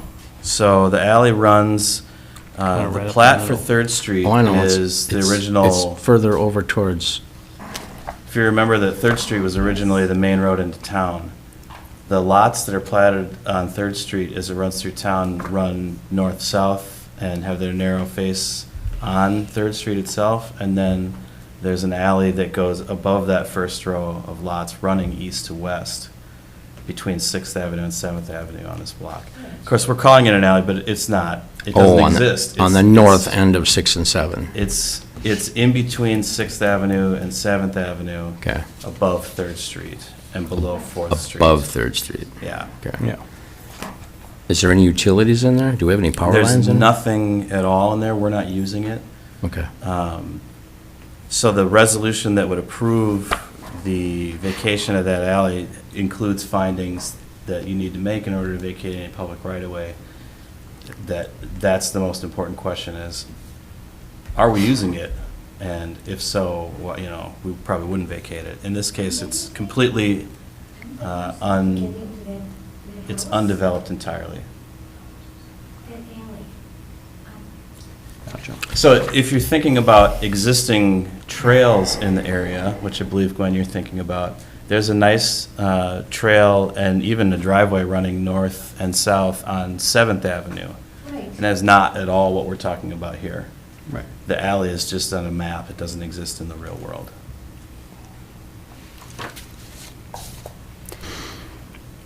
Well, I'm going to make a motion that we stay this with the thought in mind that we need to talk about these conditions, because that's not up for to do later, that needs to be here by the time this resolution is approved. Yes. And I think it deserves, it came up with enough conversation in the planning meeting. I think it's a concern in this meeting, and I would like to have Ben at the table, which unfortunately is not this evening, and normally that's not a reason for such things, but, and not without, like, I would like to have that on our next meeting. I don't mean to let that sit Right. for any, like unexpired time, but that would be my motion, because I've heard this a lot. If any, So to clarify, so you want to have more conversation about the 3rd Street, about all The conditions of the conditional use Conditions. permit. Mhm. And I do not want this to drag on, but I Okay. do want that attention. It's obviously, you guys had lots of healthy conversation in Planning Commission, and now it's time to get our ducks in a row and decide how this, what needs to be done or not done. That's Okay. how I view it. You make a motion? Is that your motion? That is my motion. I'll Get our second. ducks in a You looking row. for a second? I will second that motion. Right, any other further comments, questions? I would support. All right, all in favor of a motion to stay this until our next meeting, and to fill in or consider whatever other conditions, yellow marks, highlighted items, fill in the blanks for these resolutions to have them as they need to be. All in favor? Aye. Aye. Aye. Thank you. All right. So I don't know that there are additional ones. It seems like the biggest one is the 3rd Street question. So that's what I'm going to focus my efforts on in the next couple of weeks before the meeting, is trying to come up with a way to deal with the 3rd Street condition, how you would write it. And so I'll be in touch to talk to you about that and see if we can figure something out. The other one I think is simple enough if we want to put an ADU thing in there. And then if there are other conditions people have, please say them. Secondarily, we're likely going to go past our 60 days that we are allowed to think about some of these questions. We can extend that for another 60 days, and so I'd ask that you do that right now. Okay. All right. In case we need them. Well, you're going to use them, a couple of them anyway. Yeah. Yeah. I would make that motion, what he said.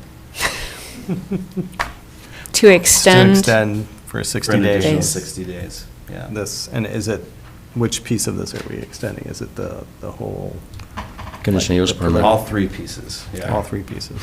Okay. All resolutions before us, 2024-36, 2024-37, and 2024-38. Excellent. All right, anyone like to second that? I'll second that. All in favor? Aye. Aye. Aye. Thank you all. Thank you all very much for this. Thank you, it's been fun. I'd like to say, and I've said this to the radio, what you're doing isn't in concept anything really new in the housing world, but I think it is for our community. Yeah, I get that. And I think there's a lot to I think of, wish and you I luck. felt that same way with the Norris Scogan project. It's certainly not a new way to do housing developments, but for as little housing developments we've had in our community, if any really, of large scale, and just if you read through the details of agreements like yours, which are very, it'll be new for our community and for some of prospective buyers.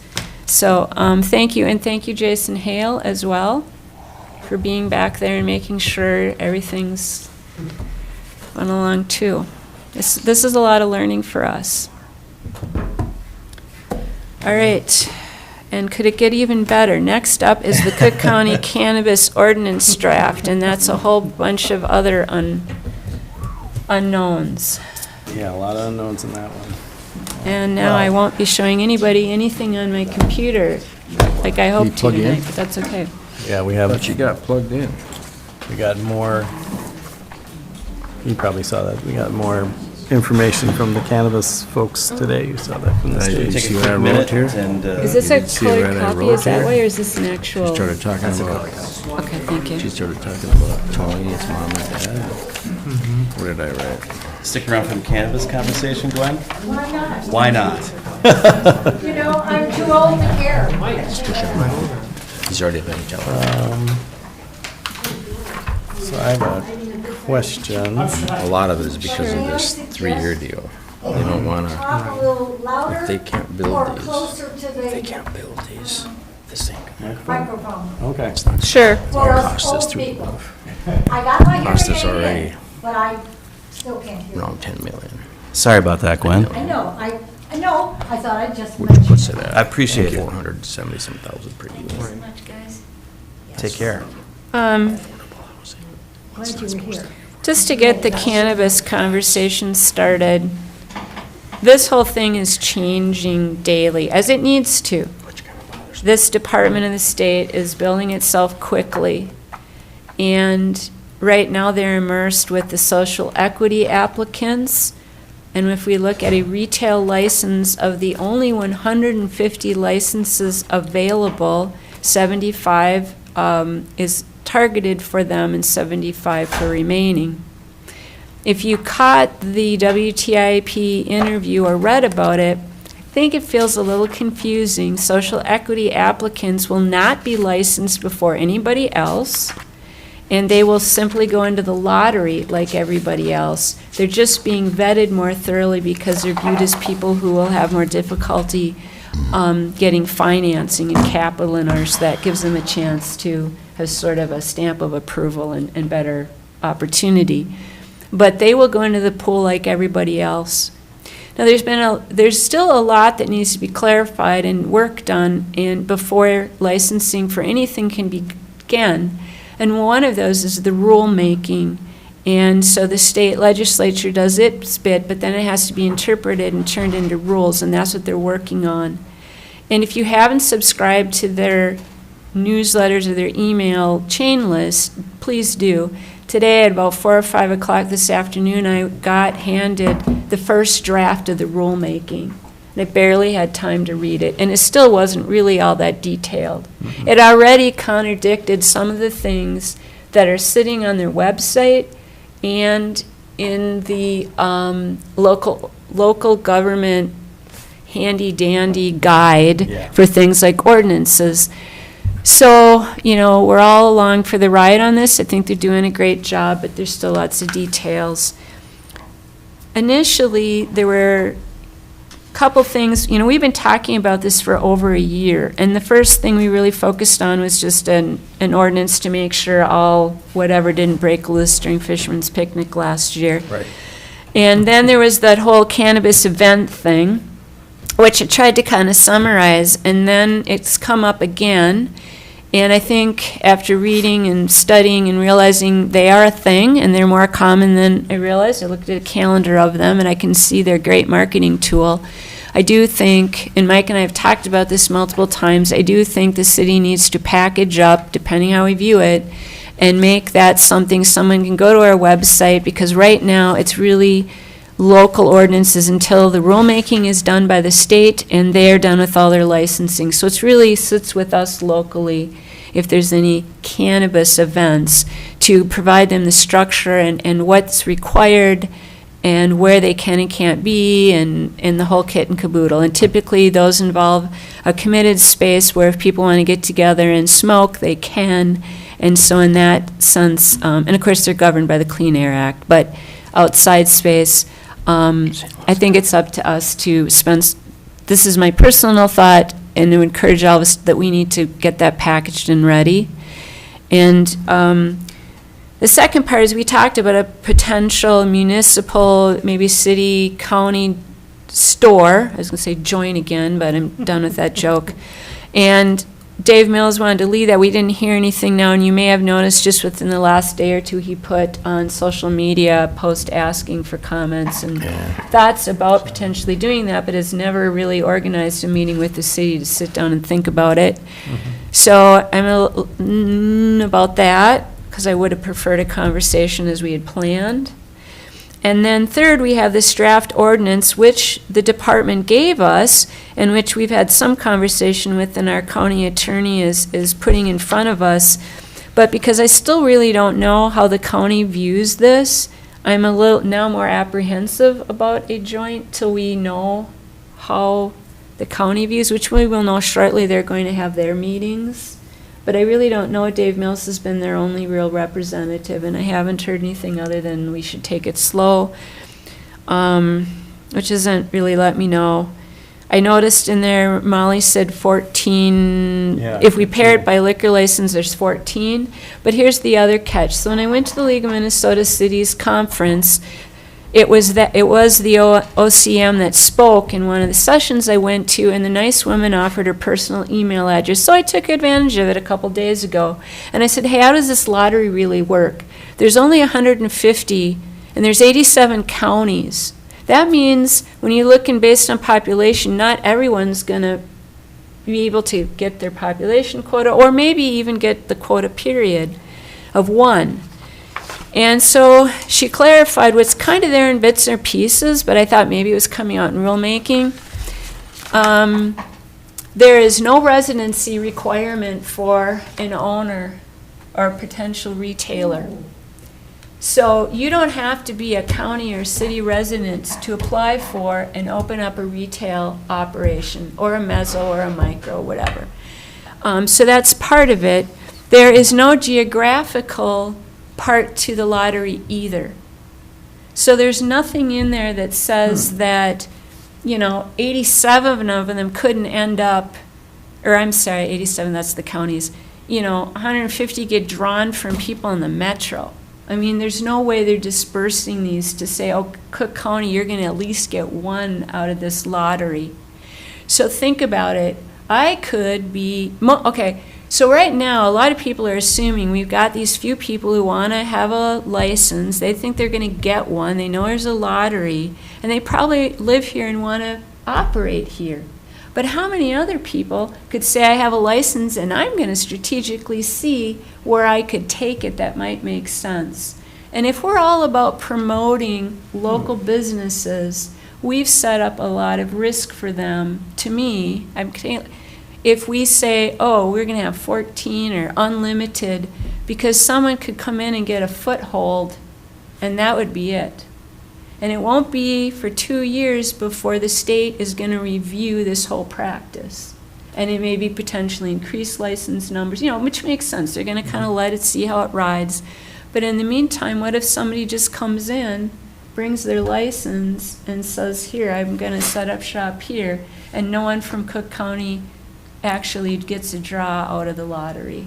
So you're saying once somebody gets a license, they can pretty much go anywhere in the state of Minnesota, any city, Yeah. any county? Unless there's some other restriction. And they don't have to pick their physical space before they're in the lot. I mean, you can do that Okay. afterwards. You just get the Sorry, license. that was the third thing to, Yeah. you can Yeah. take that. All So right. now I'm taking a whole nother viewpoint, because if I really want to, okay, so here's the other piece. So I'm up in Canada last week on a little camping trip, and one sign of all the Canada stores caught my eye, and it said, only local cannabis business. And I thought, oh, even up in these small communities up here, because I was in the lower, they're still subject to that kind of thing, right?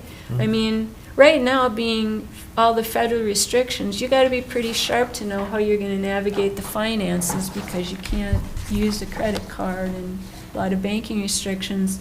It would be a lot easier for someone with experience and some dollars to come and go and see where you could fill, right?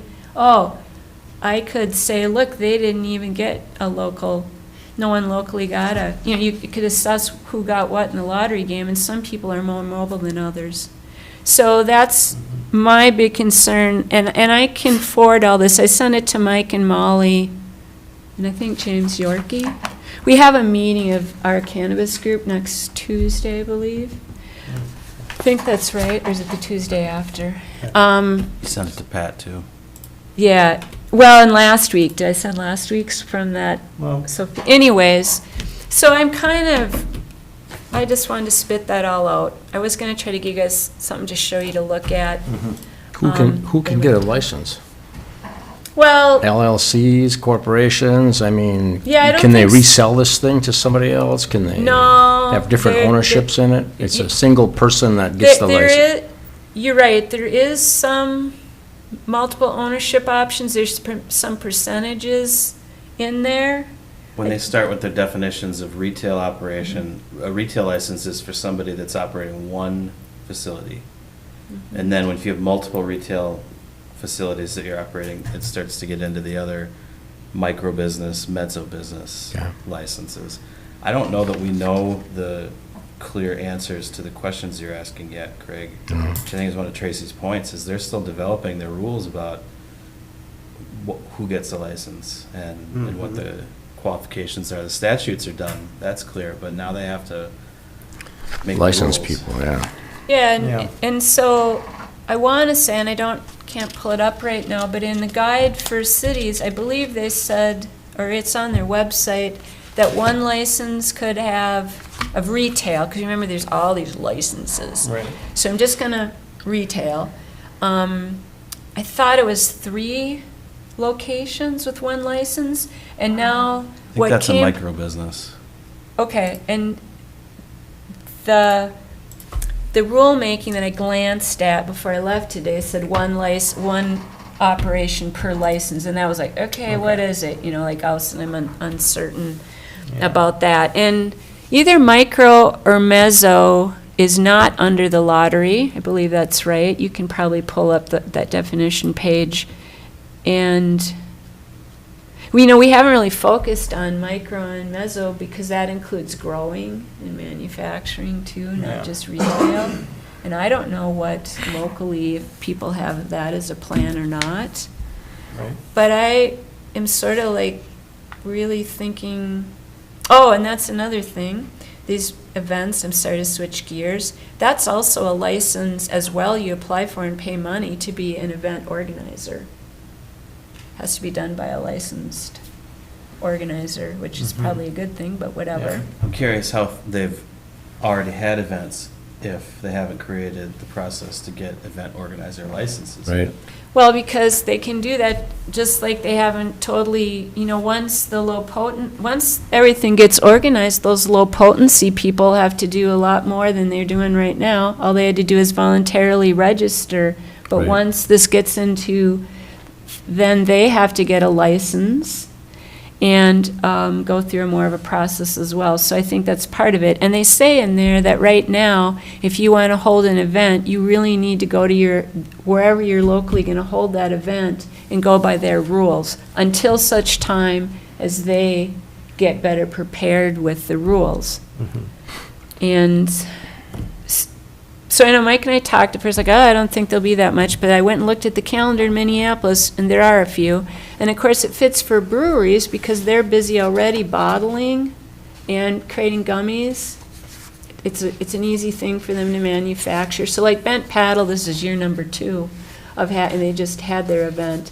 And so other breweries are doing that, and then they set aside, because you're not selling, it's legal to get together and smoke pot, right? But they aren't, it's not like they're trying to sell it, it's just part of the event, time spent together, right?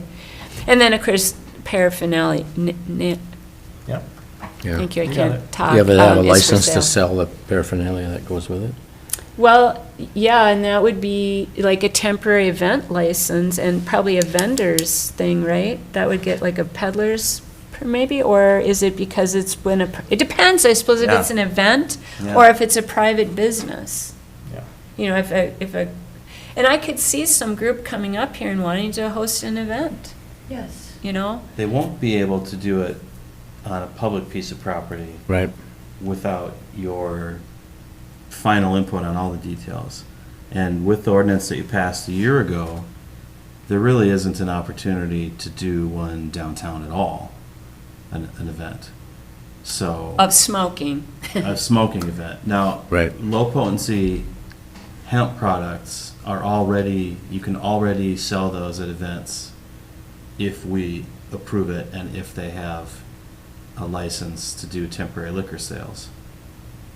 So we've got some tools to deal with it, but we certainly haven't set up a situation where we can be clear with anybody who wants to do it, these are the things you will have to do, or these are the circumstances that we would allow it in.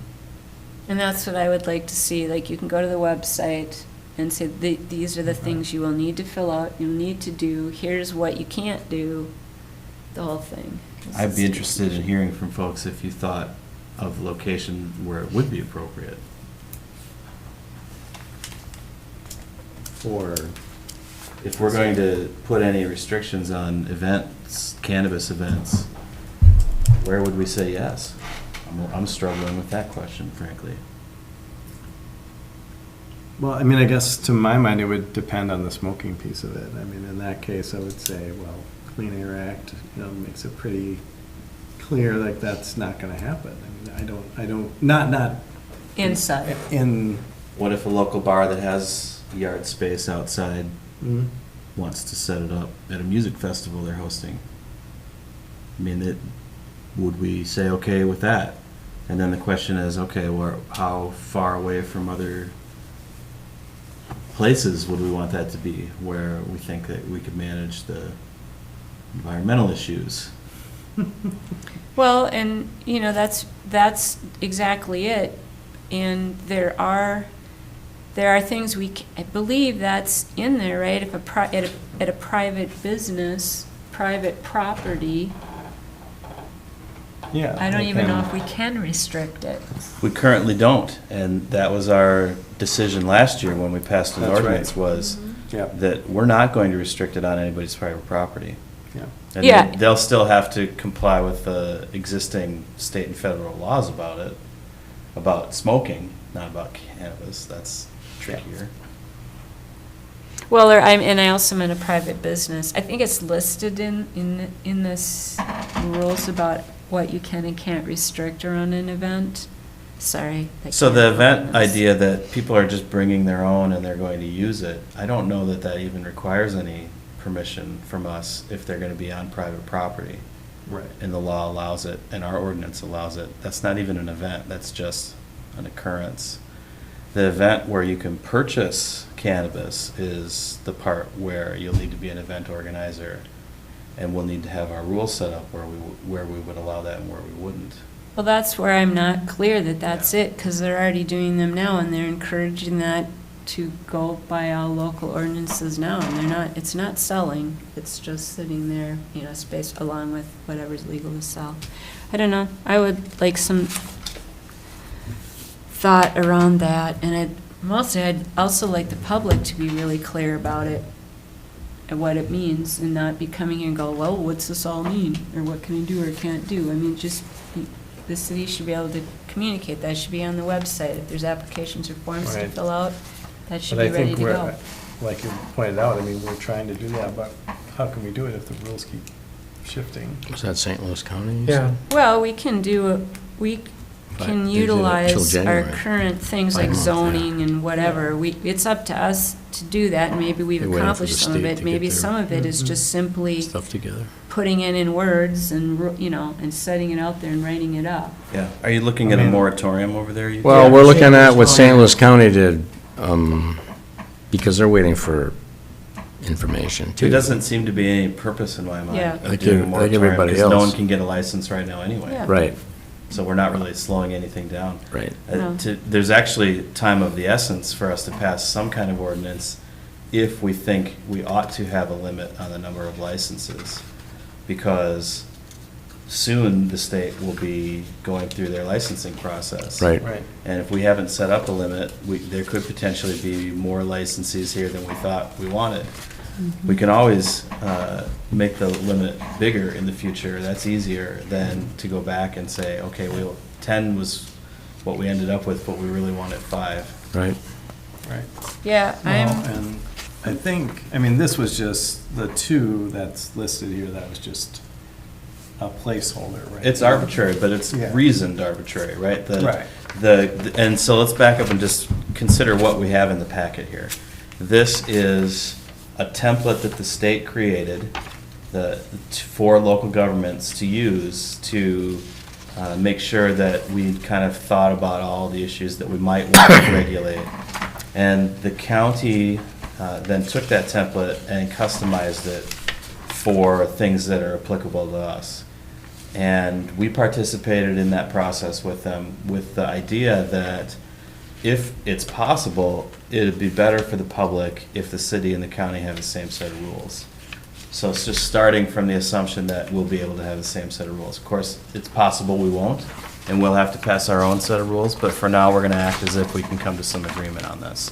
So this is just a first draft, and in the context of all the other things you've talked about tonight, I don't see where, even if we pass something like this, even if the county, I should say, because this isn't in front of you for consideration, this is the county's ordinance. Okay. Even if they pass it, the chances seem extremely high that they're going to have to modify it in the near future multiple times. But there are parts of it that would be useful to have in place sooner rather than later. So they what's have- the county doing? They have not passed this. They have not. They have not looked at it as a board yet. Okay. They will next week. Okay. yeah. So they have multiple around the county sessions planned for the next couple of weeks Okay. to get public input on this. And I'm really curious to see how much they're going to get. 2 of them will be in town here on Tuesday next week. So they have scheduled 2 public hearings in this room next Tuesday. Okay. At 1 and 4, I believe, are the times. On Tuesday? And so if you have comments, the public who's watching this now, Yes. please come to the meeting and share your comments with the county. And Only during the forum. yes, for the county.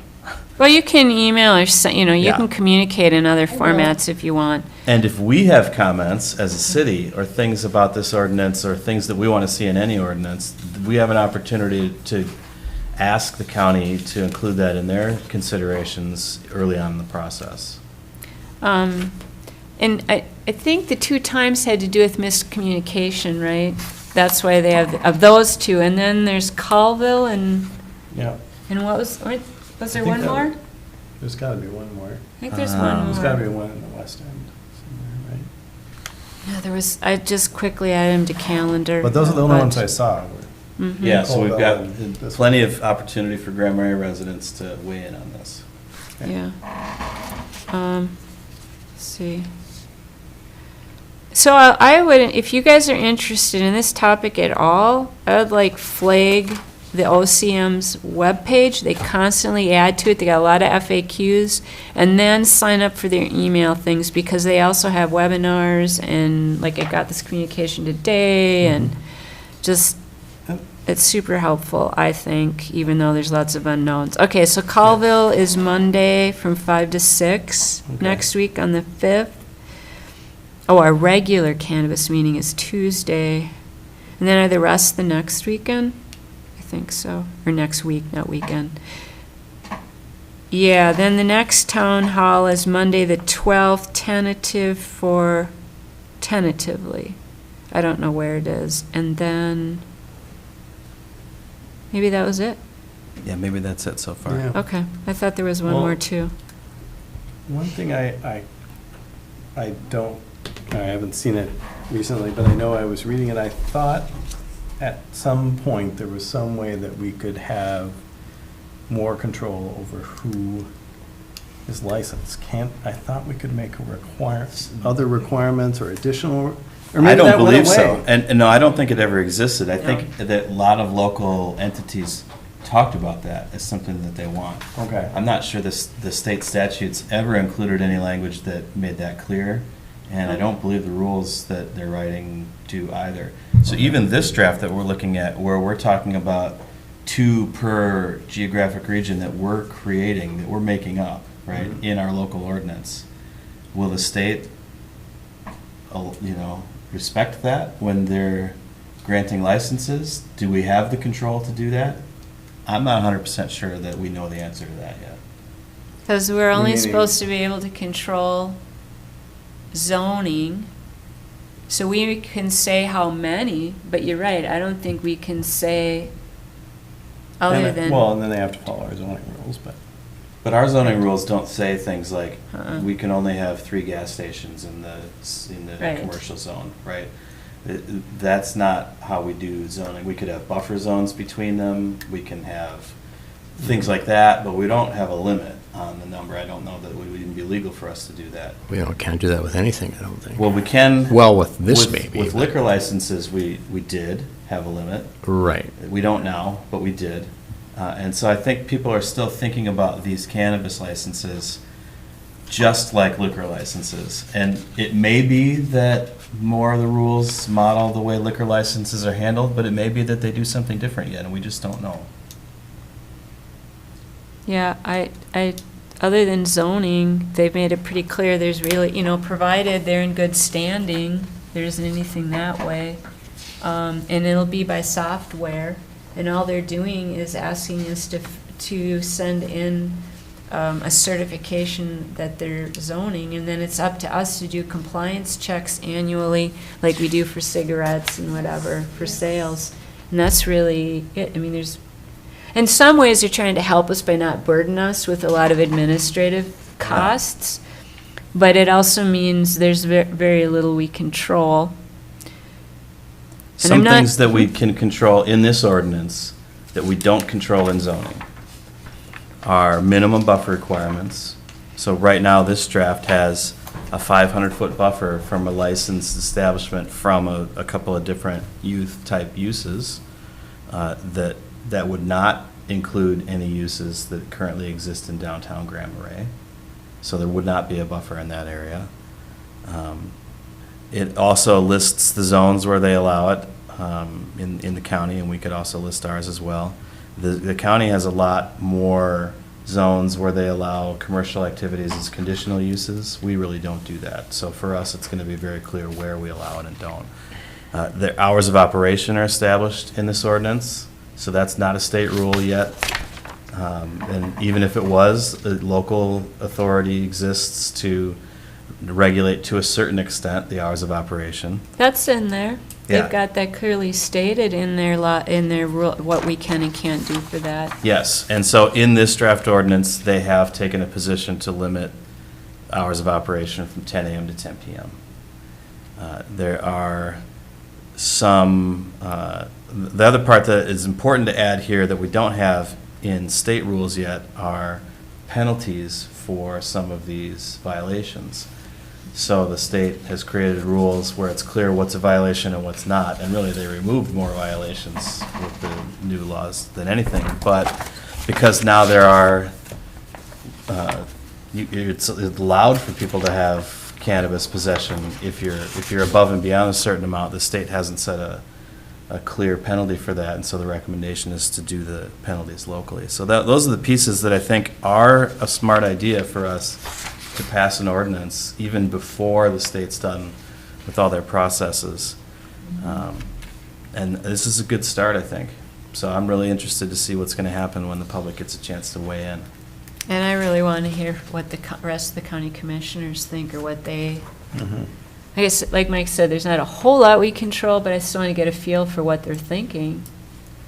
And all of a sudden, I've totally changed my mind about, I think the only way right now I see protecting a potential local business is to restrict the amount of licenses we offer. Just, I guess it's a lottery. You can decide how much risk you want to take, but I'm not feeling really good with that few of a license number saying where they're going to be.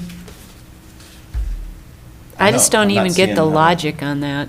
I don't know how what our limit would, how would that change the math on the chances of a local to get a license or not? Doesn't seem to affect it at all.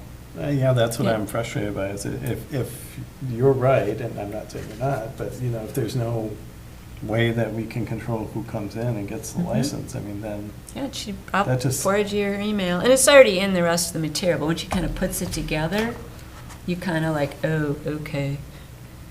You clarified what it kind of says.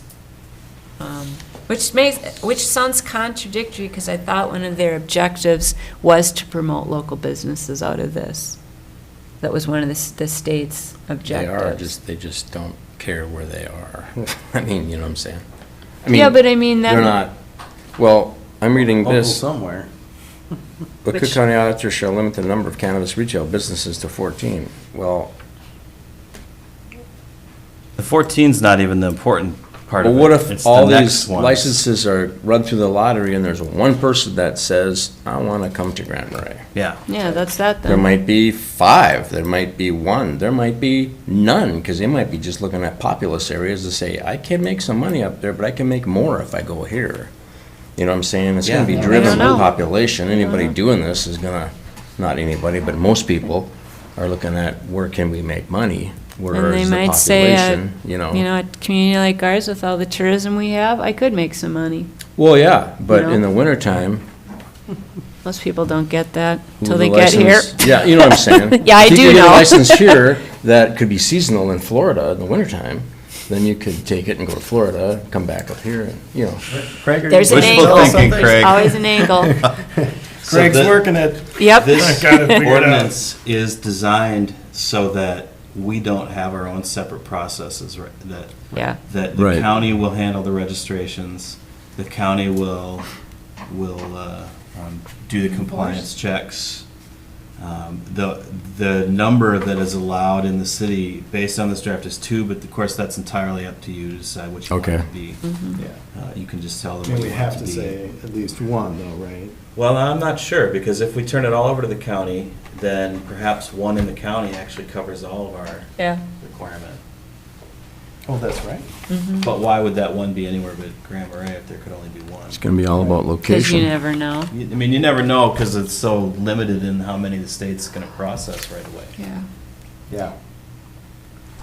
Yeah, and that was my whole thing the whole time. I really want to come up, if there's a limit, I really want to work together with the county to do this. And now I'm not so sure I'm seeing that. And then that makes me nervous about having, here we go again, a joint agreement with them to have them administer this. Well, we Anyways, won't have, We'll know next week. we won't need an agreement. No, 2 weeks from now, right? No, it's next Tuesday. It is next, okay. I had the 13th in my mind. Okay. Yeah. That they're going to meet. So we'll go Yeah, from there. and I plan on attending.